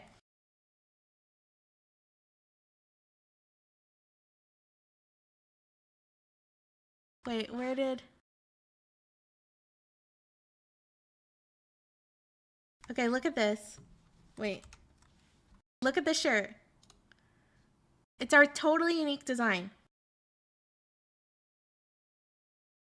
Okay, it is the Black Death Tour. It is the greatest band shirt ever. There's no death of the author here, okay? Yeah, it's totally exclusive to me. Like I designed it myself, all of that stuff. Yeah, it's a band shirt. Okay, it's the coolest band shirt ever. The black, and what's cool is like it's a history shirt, like joke t-shirt. But like people are not gonna realize that you're like that much of a nerd unless they actually are a history nerd too. Okay, look over here. Look at the death toll. So it literally says the venues where the Black Death like traveled, from like Kafka, Ukraine to Zurich, right? And it says the death toll, mostly accurate. Though I had to make some adjustments because it's actually very challenging to find. We actually have very little documentation, but we have some good averages. And yeah, super cool. Super cool. You should definitely buy one. They're literally the coolest shirts ever. They come in multiple colors. I'm sorry, I gotta fucking advertise this because I'm genuinely so proud of the shirt. And this is this is basically all cotton. It's a whole cotton shirt. So you could sleep in it. Wouldn't you want to sleep in the Black Death? Oh, Beast to Beast, thank you so much for purchasing the shirt. Thank you. Thank you. But yeah, really, really encourage you guys. And we're going to be learning all about the Black Death. Huge pandemic. Wiped out, like, a huge portion of Europe. You don't want to sleep in the Black Death? Gonna rock that one bad? Yeah, it's cool as fuck, right? So, like, people will think you're in a band shirt, and then they're gonna be like, does your band shirt, why does it say a death toll? This might get you canceled on Twitter. Are there no copyright issues with the shirt due to the actual band? No. You can't copyright the term Black Death. Trust me. Like, joking about, yeah, so this is actually epic. Like, you guys have to purchase one. They're actually amazing. And look at this gorgeous rat on the front. Because as we know, the Black Death was transported with rats. And it's actually really fascinating is the Black Death is still not a thing. It's not a thing anymore. Though, it was technically bubonic plague. And bubonic plague still occasionally hits certain parts, I think, of Southern Asia and Africa. But it's very rare, and obviously, because it's a bacteria, you can deal with it with antibiotics. But yeah, super fascinating why it just totally kind of ended in Europe. I think it ended the last time it really hit Europe significantly was in the 18th century. Do you think Noam Chomsky is an anti-Semite? No, not at all. How long will this be available? It is available for 2 weeks. So you have 2 weeks to purchase this, and then it's going to be gone. Gone forever. Very, very cool. But yeah, you can get it in different colors. There's the blue, like a navy color. There's like a brown. I try to pick like very bandy kind of colors. And then just for shits and giggles, I picked a hot pink. Because like there's nothing more badass than walking around in this shirt. Okay? Like you will get all the girls. Guaranteed. Okay, if you want to buy one right now, just do ! merch in the chat. ! Merch.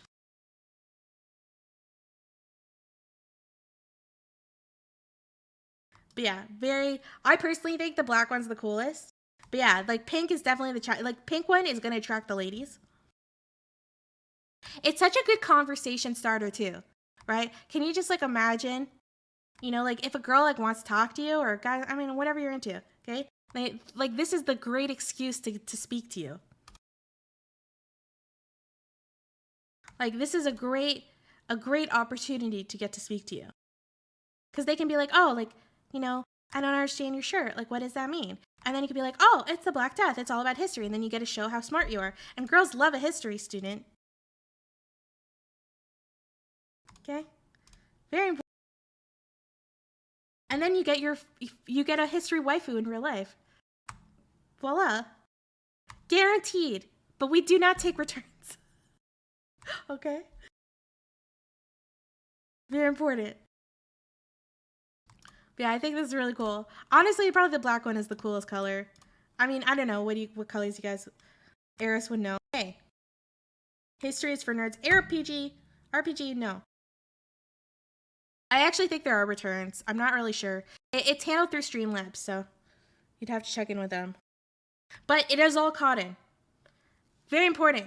You do not want to be in... Oh, RPG, thanks so much for purchasing a t-shirt. Thanks for all the death rats. How about a shirt advertising Henry VIII's divorce lawyer? That's a good idea. You sound like my sociology teacher. Or Julius, you are welcome to hang out here whenever you want with those kind comments. Woke schools are going to cancel this as racist. Who cares about this anyway? No, they will. Okay, this is like the most problematic t-shirt you can think of. It's literally making fun of a bunch of people dying. It's terrible. Shame on everyone who gets this. But it's okay because it's hundreds of years ago, so it's fine. Does the shirt come with the Black Death or do I have to purchase them separately? Yeah, you'll have to get Bubonic Plague separately. Yeah, it doesn't come with the Bubos, unfortunately. Hot pink is the only good color. Yeah, what colors did you guys get it in? Too soon. Can you imagine, like, Eris gets canceled for literally selling t-shirts making fun of, like, mass death?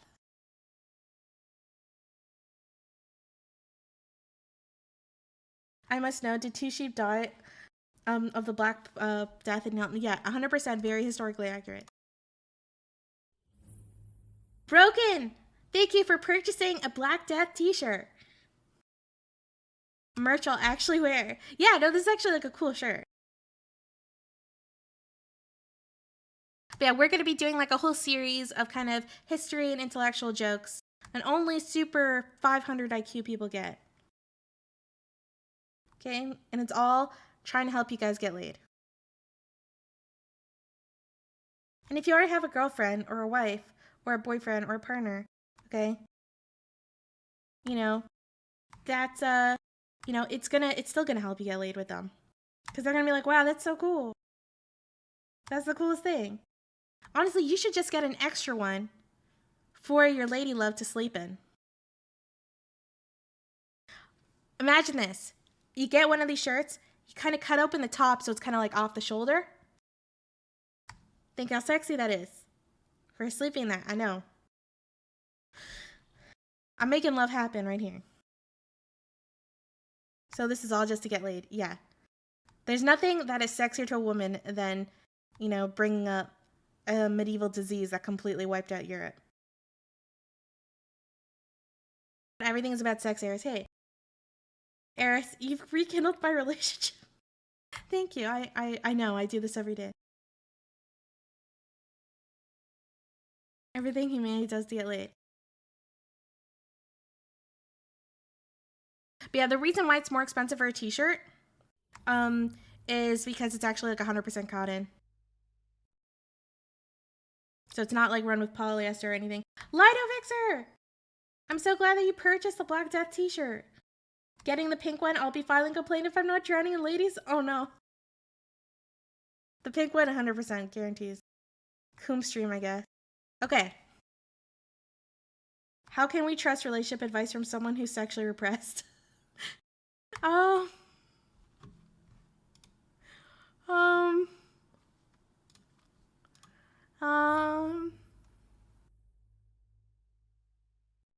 Well, Big Word Shoe, thank you so much for purchasing that t-shirt. Thank you. They blamed it on us, on anyone. And if you can't beat them, join them, I guess. Jaylee purchased a Black Death t-shirt. You love rats. Okay. Well, the Black Death loves you back. Oh my god. That's actually amazing. Okay. We're going to learn about the Black Death. And wait, just open a parcel. It contains a shirt and it's informing me that I live in an aristocracy. Curious. Oh, you just got it? Okay, I don't have a necrophilia kink. You guys are fucking weirdos. You should ship it for free to Europe since you're using its tragedy. Oh no. Take that up with Streamlabs, okay?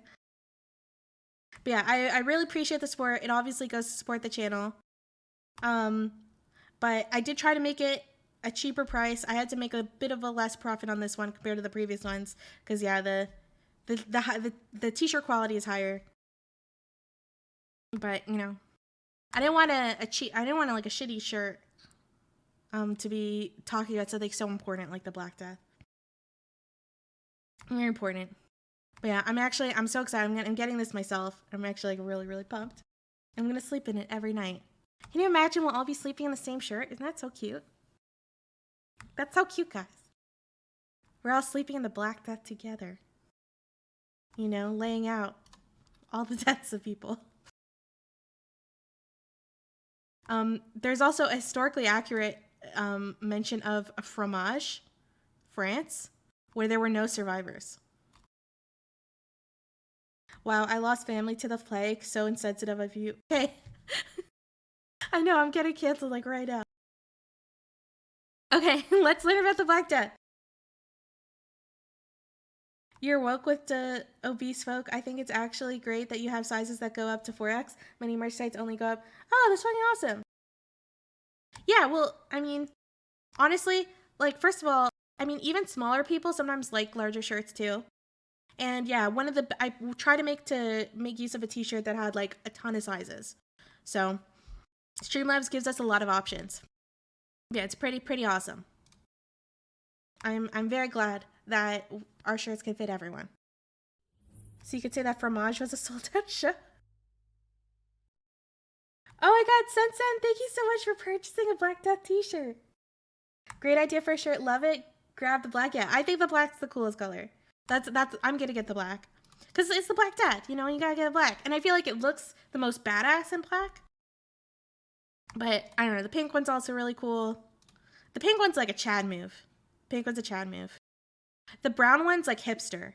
If you're like a hipster, you're gonna get this one, for sure. The blue one, I feel like Destiny would get the blue one. You know? Someone should get this for Destiny. I can imagine Destiny wearing this. Ghost has an album called Rats. It's completely about the black bag. Oh, that's cool as fuck, Crafty. Your GF said that the pink one is best. That's cool. I like your girlfriend, Sockdom Gang. Can the Aristocracy secret police be named the Black Death? Okay, I don't know. Okay, and the green one's for all the weirdos. All the weirdos out there.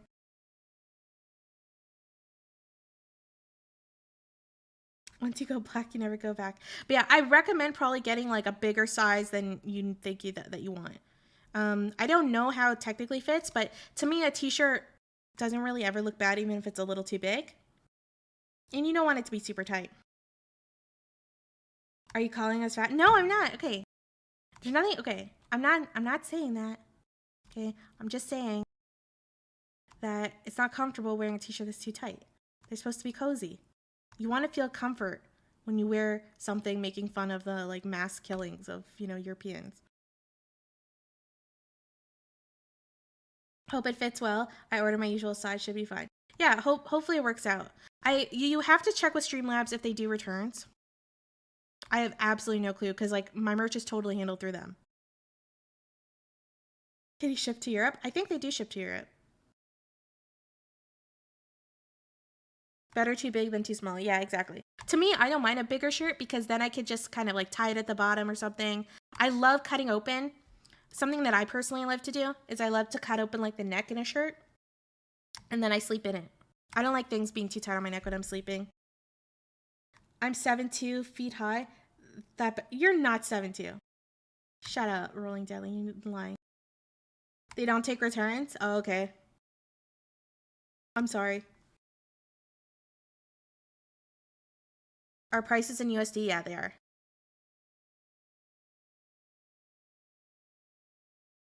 But just for context, like the cost of the actual shirt is literally so close to this number. Like I'm not even making a big profit on it. I think it's like 21 or 20. Just because it's a really good quality shirt. Are you actually 7'2"? He's 7'2" if he stands on a chair. I'm 5'2". It's pretty close. Fuck, I don't know what size I fit nowadays since do they have like a size kind of parameter?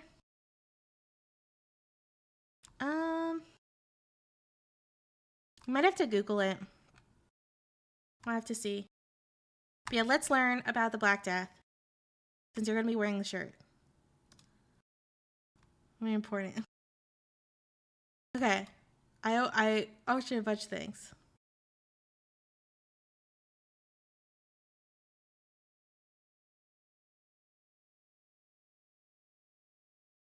Okay, here. Let's do fast speed.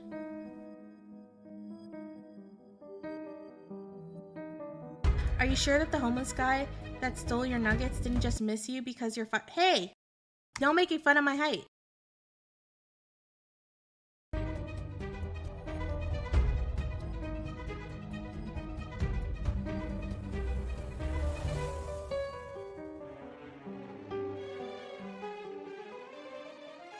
What an interesting intro. Humanity has suffered pandemics of various sizes and degrees of severity throughout history. They were recounted in the Bible, occurred during the reigns of Roman emperors like Justinian, and even followed the First World War. But the time of the Black Death was something else entirely. The story of the Black Death is the story of a perfect storm. It was the focal point where the conditions of cities, expansion of the human population, the explosion of trade, and just the right political situations met. Yeah, the reason why poor sanitation is so connected to Black Death is because it's spread by rats. That's why the front of the t-shirt is a rat. But, oh, by the way, guys, don't be afraid to buy shirts now. I'll still be happy if we get the notice here. But, yeah, and obviously rats are attracted to poor sanitation. So. Powerfully lethal bacterium with an equally powerful vector of transmission. It went by many names: the Black Death, the Plague, the Great Mortality, and many others. But we know it so well because of its infamy.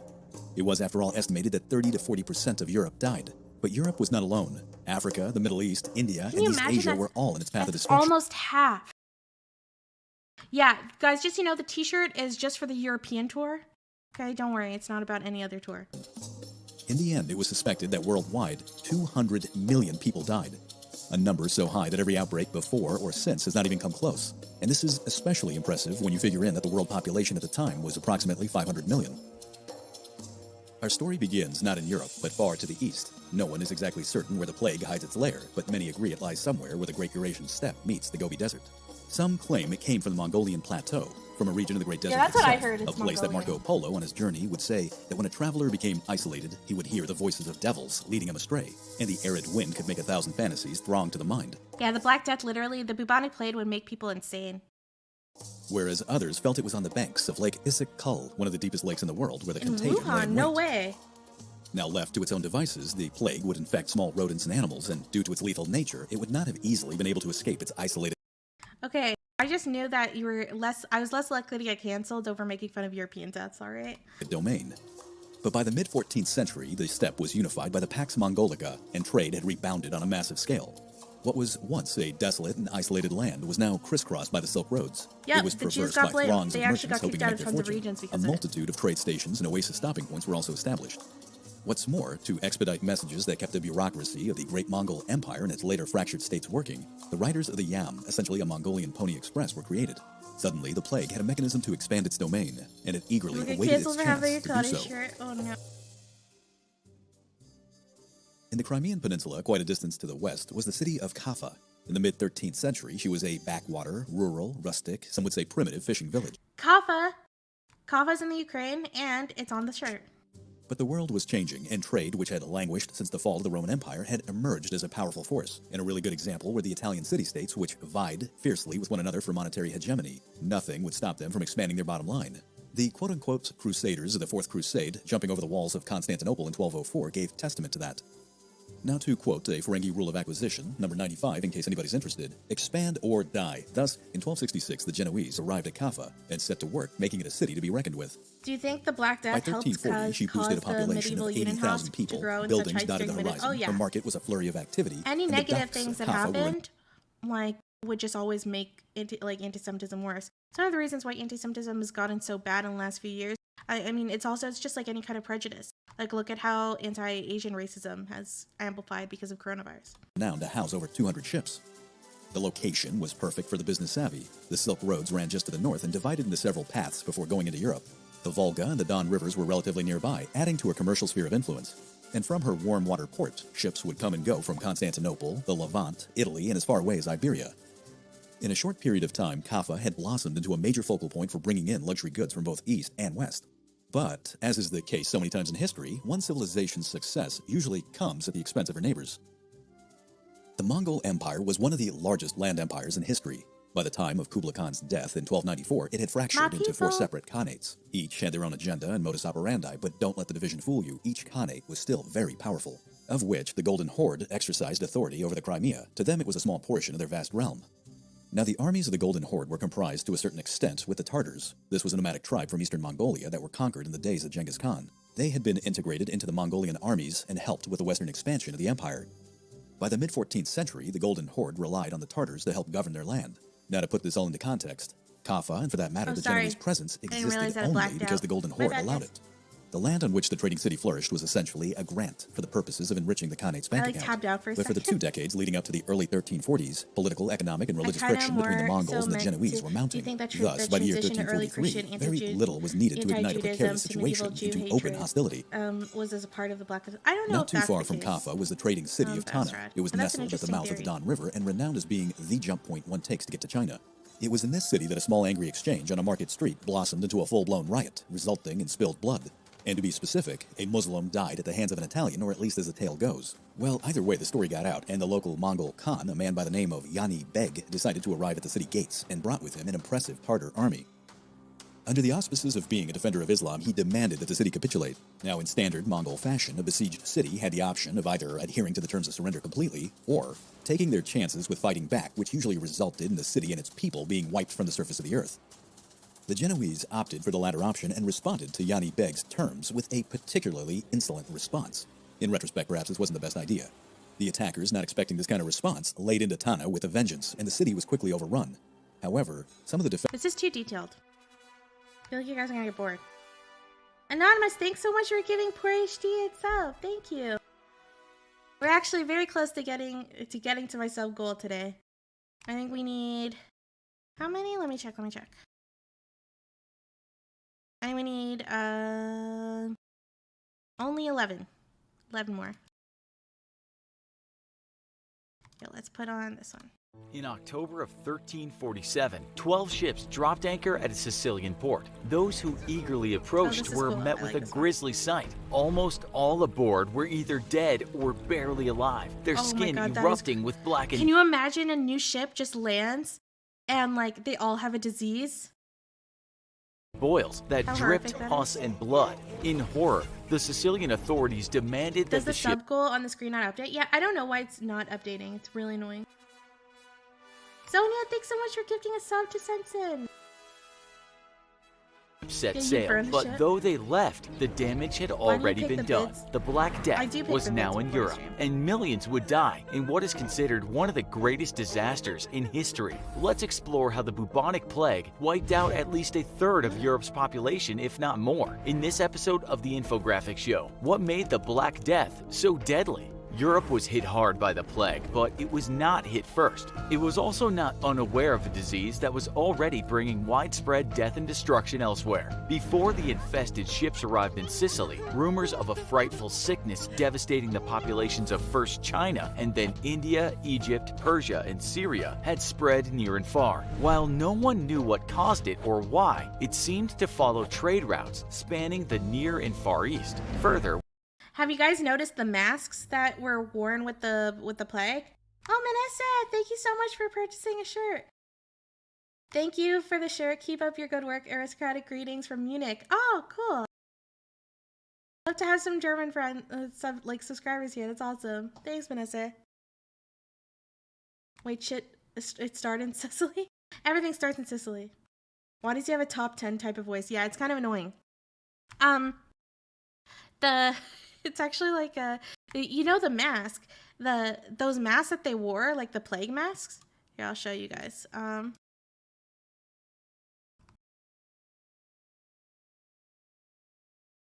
Like these masks. So they would wear these. And everyone made fun of them. I remember growing up in school, hear how much they made fun of the medieval people, like how, they're so uneducated. Look at them wearing these masks. But they were really effective. They're effective for two reasons. Number one, masks are effective, as we've learned. Right? And like the beak would kind of create a forced distance, which is also effective. So yeah. You fucking love the plague mask? Yeah, they're awesome. when it appeared, it was by all accounts unstoppable. Those struck by the Black Death would begin to swell at the lymph nodes located in their groin area or underarm regions. Oh, the growths no. would soon I didn't realize it started at the groin. develop into large blackish blue egg-sized lumps, or for the even less fortunate, expand to the size of apples. These would then fester and ooze various bodily fluids. Beyond this, those with the disease could develop any combination of a series of additional symptoms. These included fever, pain, This is very chills, bad for my sweating, hypochondria. upset stomach, and diarrhea. Almost always, this was followed by death. According to those who observed its effects firsthand, all it appeared to used to take burst was a them? Oh my brief God. physical contact with the clothing of someone who was sick to pass the disease onto another. Why would he punch Though him? some doctors claimed that it was the spirit leaving the body of the deceased that infected others as it passed by. Obviously, at this point in history, the real methods of disease transmission were not yet well understood. Without understanding it, most were helpless to defend against it. Few areas other than some islands cut off from the rest of Europe by the sea made it through the pandemic plague-free. The rest of the population was not so lucky. The bacterium infiltrated virtually every European city's defenses, and many who appeared perfectly healthy one day could be dead a few days later. It was uncommon, though possible, for someone to survive a week or two before he or she died. Compounding problems further, The death rate was 80%. 80%. Just compare that with coronavirus. I think like the death rate at its highest was like 1%. So pretty bad, right? Wait, Kate, why are you laughing at diarrhea? Are you rolling? How old are you? The something that's really interesting is even though people always say that plagues are the great equalizer, but it's actually not true. Plagues actually really demonstrate, they just heighten differences in classes because of course, I think the death rate of, or the infection rate of nobles was significantly less compared to the average person. Like in England, the death rate of nobles was like 30-40% less. And the infection rate. And do you guys know why that is? I mean, sanitation's a huge part of it because sanitation is expensive and was only a luxury of the rich. But it was also like that The rich often have the ability to kind of leave, to leave the cities that get hit with the plague. They usually had property elsewhere, and then they could just escape and come back when it was done. And that's, on average, what would end up happening. And you're seeing right now the same thing with coronavirus. The people often who had the privilege of being able to stay home or work from home were usually the upper classes, right? And the people, and that's why it's often hitting the lower classes much harder. Those with the disease would typically be asymptomatic for the first few days, and so no one would be Yep, and Jews have both Jews and Muslims have very, very strict hygiene rules, which also helped them survive. aware that they had caught it. This meant that successfully isolating them from the rest of society at this point was all but impossible. Those who tried the next best thing to protect themselves by fleeing for the country were not safe there either. The plague decimated livestock as well, and countless pigs, cows, chickens, goats, and sheep who also died a brutal death. I told you guys, sheep died, okay? It's literally on the t-shirt. Such a problem that it led to a shortage of wool throughout the continent. While many European areas had a death figure of around 30%, 90% of the Italian city of Florence perished. Sometimes bodies 90% of an entire city died. That's insane. the deceased remained where they had died, as there were not enough Ring about Around the Rosie, I think. people still living to bury them. Thousands of French villages, in addition to areas in other locations, were left without a single remaining soul. The Black Death had No, I think Ring Around the Rosie is about something fever. Red fever or something.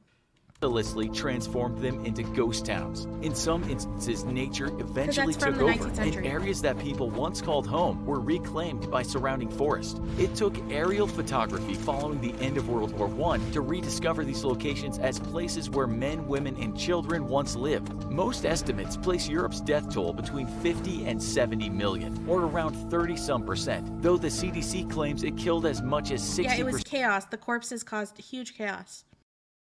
A lot of the techniques that we as a society have kind of like developed for like funerals, like funeral techniques and stuff, all come back from of the population, which is considerably more. Worldwide estimates typically range from 155 to 200 million. The world at the time was a mere 500 million people, so nearly half of all its inhabitants, or again, according to some sources, even more, were killed. So how was it that the Black Death was able to spread so quickly and wipe out so many, people and animals alike? Oh, that's well, for full one, salty- as previously salty, right? mentioned, there was little in Yeah. the way of scientific knowledge in the 1300s. Not only did people not understand the plague's causes or modes of transmission, but there were also countless failures in how those in the medical field attempted to treat it.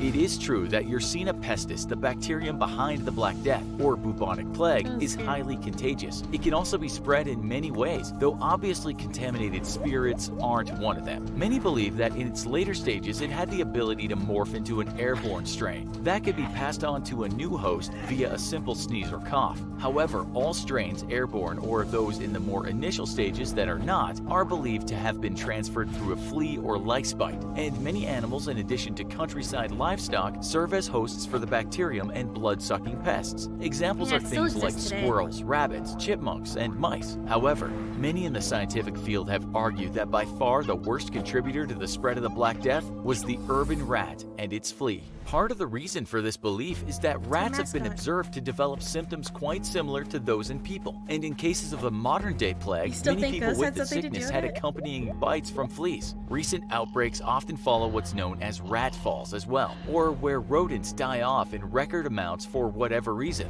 Thus, the most prevalent theory is that the Black Death all began when rats with the plague died and their fleas then looked for more blood in another readily available source, which would at times be human. Upon being bitten by the contaminated flea, this person would then be exposed to the deadly bacteria. Seemingly in support of this theory, ships during the mid-1300s were commonly infested with the furry rodents who thrived in their dark, moist environment. And following the death ship's arrival in Sicily, the plague continued to spread further, following a Yeah, trade route Lucas, you're pattern, right. as it had previously in Asia probably led to other port popularity impacts, locations though. throughout Europe and as far down as North Africa. However, more recently, there have been some proposed tweaks to this rat-based theory. As we just mentioned, the Black Death, after all, is not the only outbreak of the plague in the world's history. There have been outbreaks before as well as after, and those Interesting thing is plague, the term plague literally refers to the Black Death. Like it literally refers to the bubonic plague.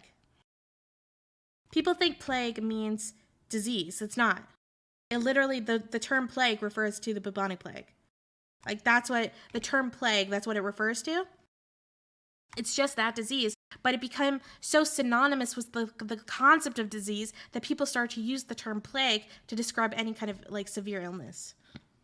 Took place more recently followed a different pattern entirely. Europe's Black Death spread much faster, and as far as historical records are concerned, there was no mention of a mass rat die-off in the days or months preceding it. Now, some scientists suggest that it was human fleas and lice that were the true culprits behind Europe's version of the disease. In this case, fleas would bite infected people and then move on to others one by one who happened to be in their nearby vicinity. They describe the underlying mathematical model that a rat flea spread follows is quite different from a human flea or lice one, and when information is plugged into simulations, the human flea model more closely matched data from 7 of 9 plague-hit European cities. Those with this newest evidence admit that the causes of the plague are surrounded by ongoing controversy. However, whether the fleas were of human or rat variety, it's a blood-sucking pest of one kind or another that likely passed it on successfully and so very quickly. It also turns out that the Black Death may not have been causing mass devastation all by itself. When victims' bodies were exhumed from mass graves in England, anthrax spores were also discovered along with them. The video is really intense. Okay, there's something that's interesting is that, like, the huge amount of homeless people that's, like, been increasing in the last 5 years has also led to, like, tons of medieval, quote-unquote medieval diseases coming back. Super crazy. Because people are living in such, like, terrible situations. Particularly in places like LA and stuff. Famed Staples Center and Walt Disney Concert Hall in Los Angeles is this encampment of homeless people where its population is surging. With that, get this, is an outbreak of the medieval disease typhus. Here's Jim Murray. It's hard to believe that typhus, which was eliminated in developed countries, has made its way back to the streets of Los Angeles. Typhus spreads through lice, right? I know it was one of the prime killers during the Holocaust. Now there's alarm that this medieval disease and others threaten to create a widespread health crisis. Typhus is spread by infected rats. You watched some of this on Vosh's stream? It can cause extremely high fever, headache, muscle pain, and is potentially deadly. Doctors are seeing the ancient disease again primarily among homeless who often live in unsanitary conditions. Nagin Fremont is a physician assistant with Saban Community Clinic. She hits the streets of Los Angeles, testing people for typhus and other diseases. Breathe in deep. She checks blood pressure. Next, takes his temperature. Is it a crisis in your view? Typhus outbreak, that was something that was eradicated so many years ago. To have that come up again really kind of tells you that, you know, how bad the situation is. It's not just the homeless who are at risk. Elizabeth Greenwood is an LA deputy city attorney who says she got typhus working at City Hall, which was overridden with flea-infested rats. This video shows screaming City Hall employees trying in vain to catch a rat.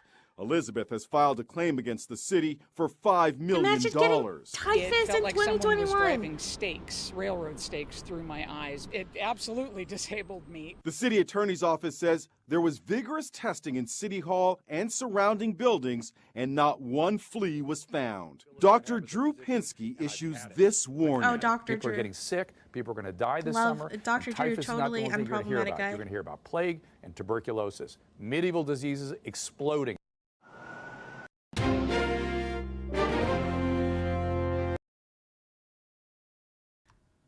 Yeah, I agree housing should be a human right, for sure.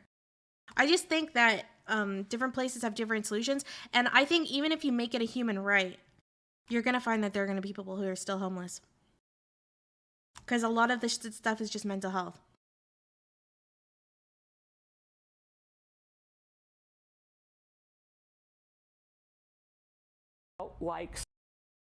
Oh, that's about like the same thing.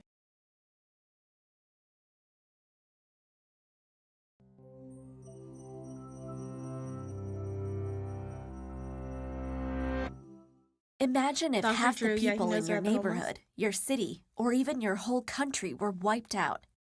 It might sound like something out of an apocalyptic horror film, but it actually happened in the 14th century during a disease outbreak known as the Black Death. Spreading from China through Asia, the Middle East, Africa, and Europe, the devastating epidemic destroyed as much as 1/5 of the world's population, killing nearly 50% of Europeans in just 4 years. One of the most fascinating and puzzling things about the Black Death is that the illness itself was not a new phenomenon, for sure. but one that has affected humans for centuries. Plug it all the way. DNA analysis of bone and tooth samples from this period, as well as an earlier epidemic known as the Plague of Justinian in 541 CE, has revealed that both were caused by Yersinia pestis, the same bacterium that causes bubonic plague today. What this means is that the same disease caused by the same pathogen can behave and spread very differently throughout history. Even before the use of antibiotics, the deadliest outbreaks in modern times, such as the ones that occurred in early 20th century India, killed no more than 3% of the population. Modern instances of plague also tend to remain localized or travel slowly, as they are spread by rodent fleas. But the medieval Black Death, which spread like wildfire, was most likely communicated directly from one person to another.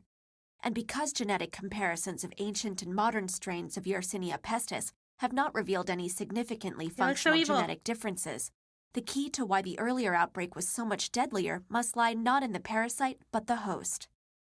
For about 300 years during the High Middle Ages, a warmer climate and agricultural improvements had led to explosive population growth throughout Europe.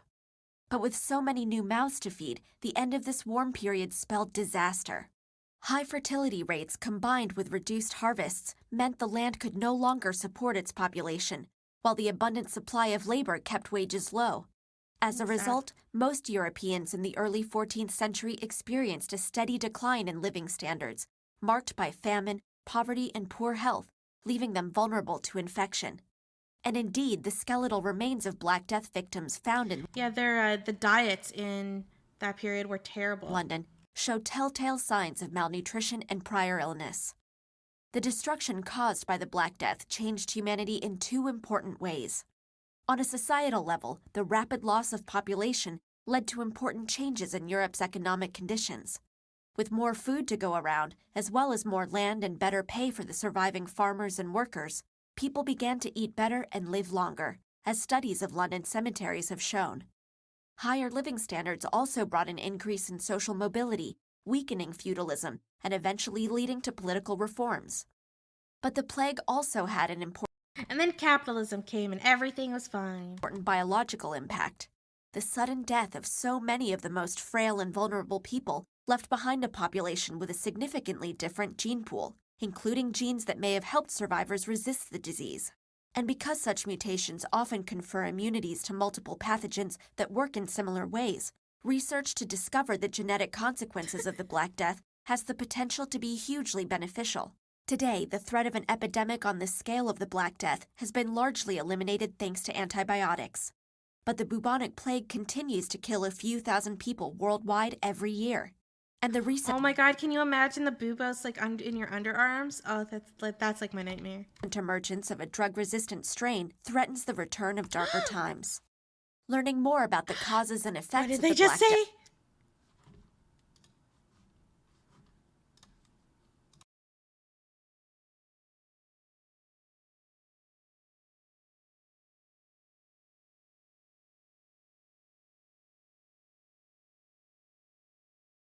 Guys, I'm scared. Did you just hear that?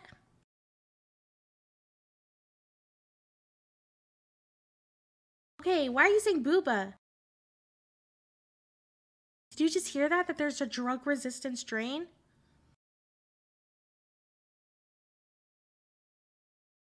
I'm sorry, but that sweat looks weird. Okay, Lunar, I like your name, but how dare you insult my sweat, okay? It's perfectly normal. Does not look like anything that you would think about, okay? All right?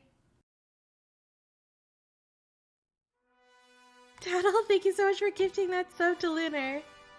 Thank you. Yeah, it's sweat. I swear it's sweat, okay? I am pure and innocent. I am pure and innocent. Is that sweat or liberal tears? I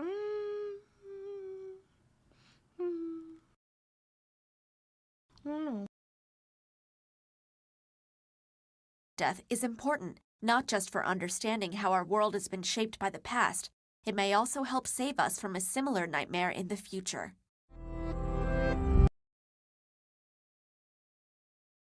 Devastating pandemic humanity has ever known is the Black Death.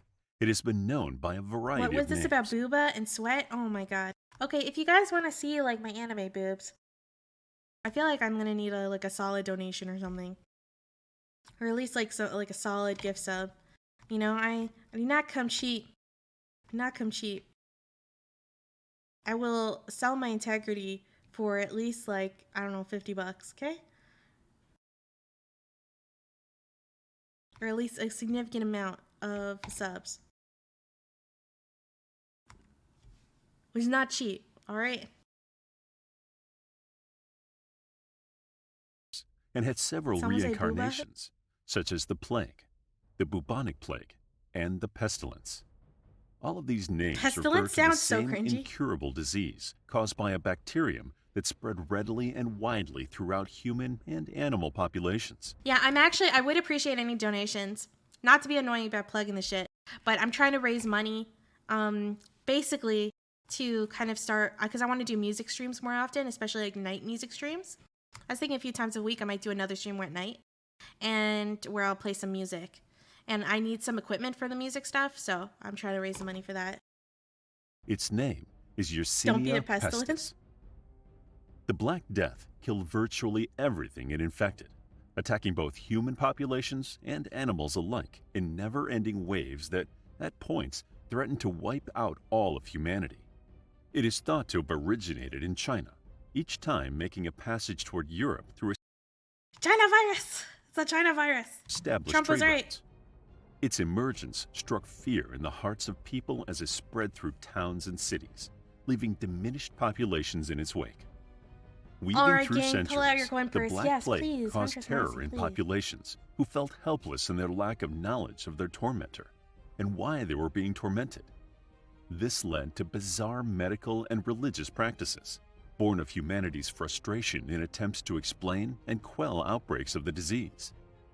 The greatest outbreak was in the 14th century. I think it's called the Black Death because of how the buboes, like, they would be like black on you.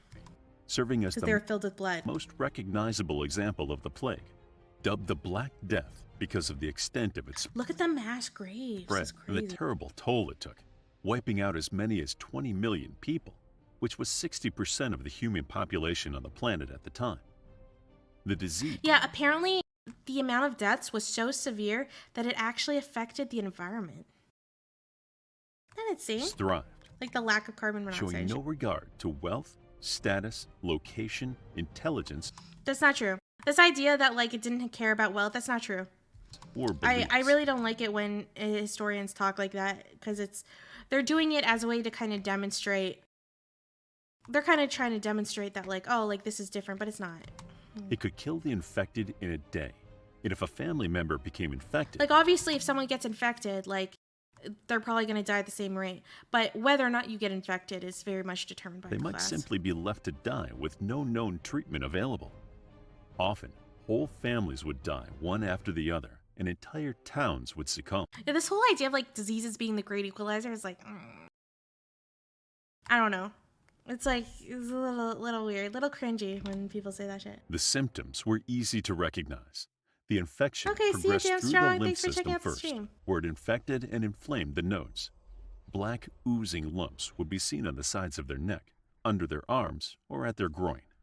The infection would continue to attack the patient's lymph system, spreading from node to node. And as the nodes failed, they would begin to burst, sending bacteria into the body and bloodstream. This progression led to congestion and clotting in arteries, blocking circulation to the extremities. Fingers and toes blocked.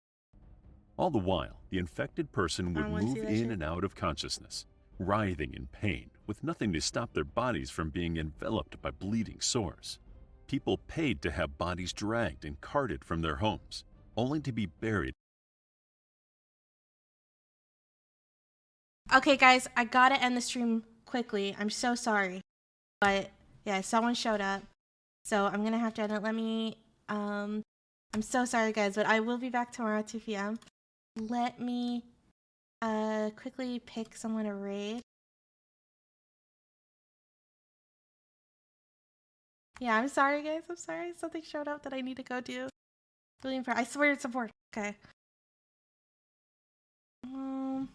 Oh, Obese to Beast is streaming. Let me read him.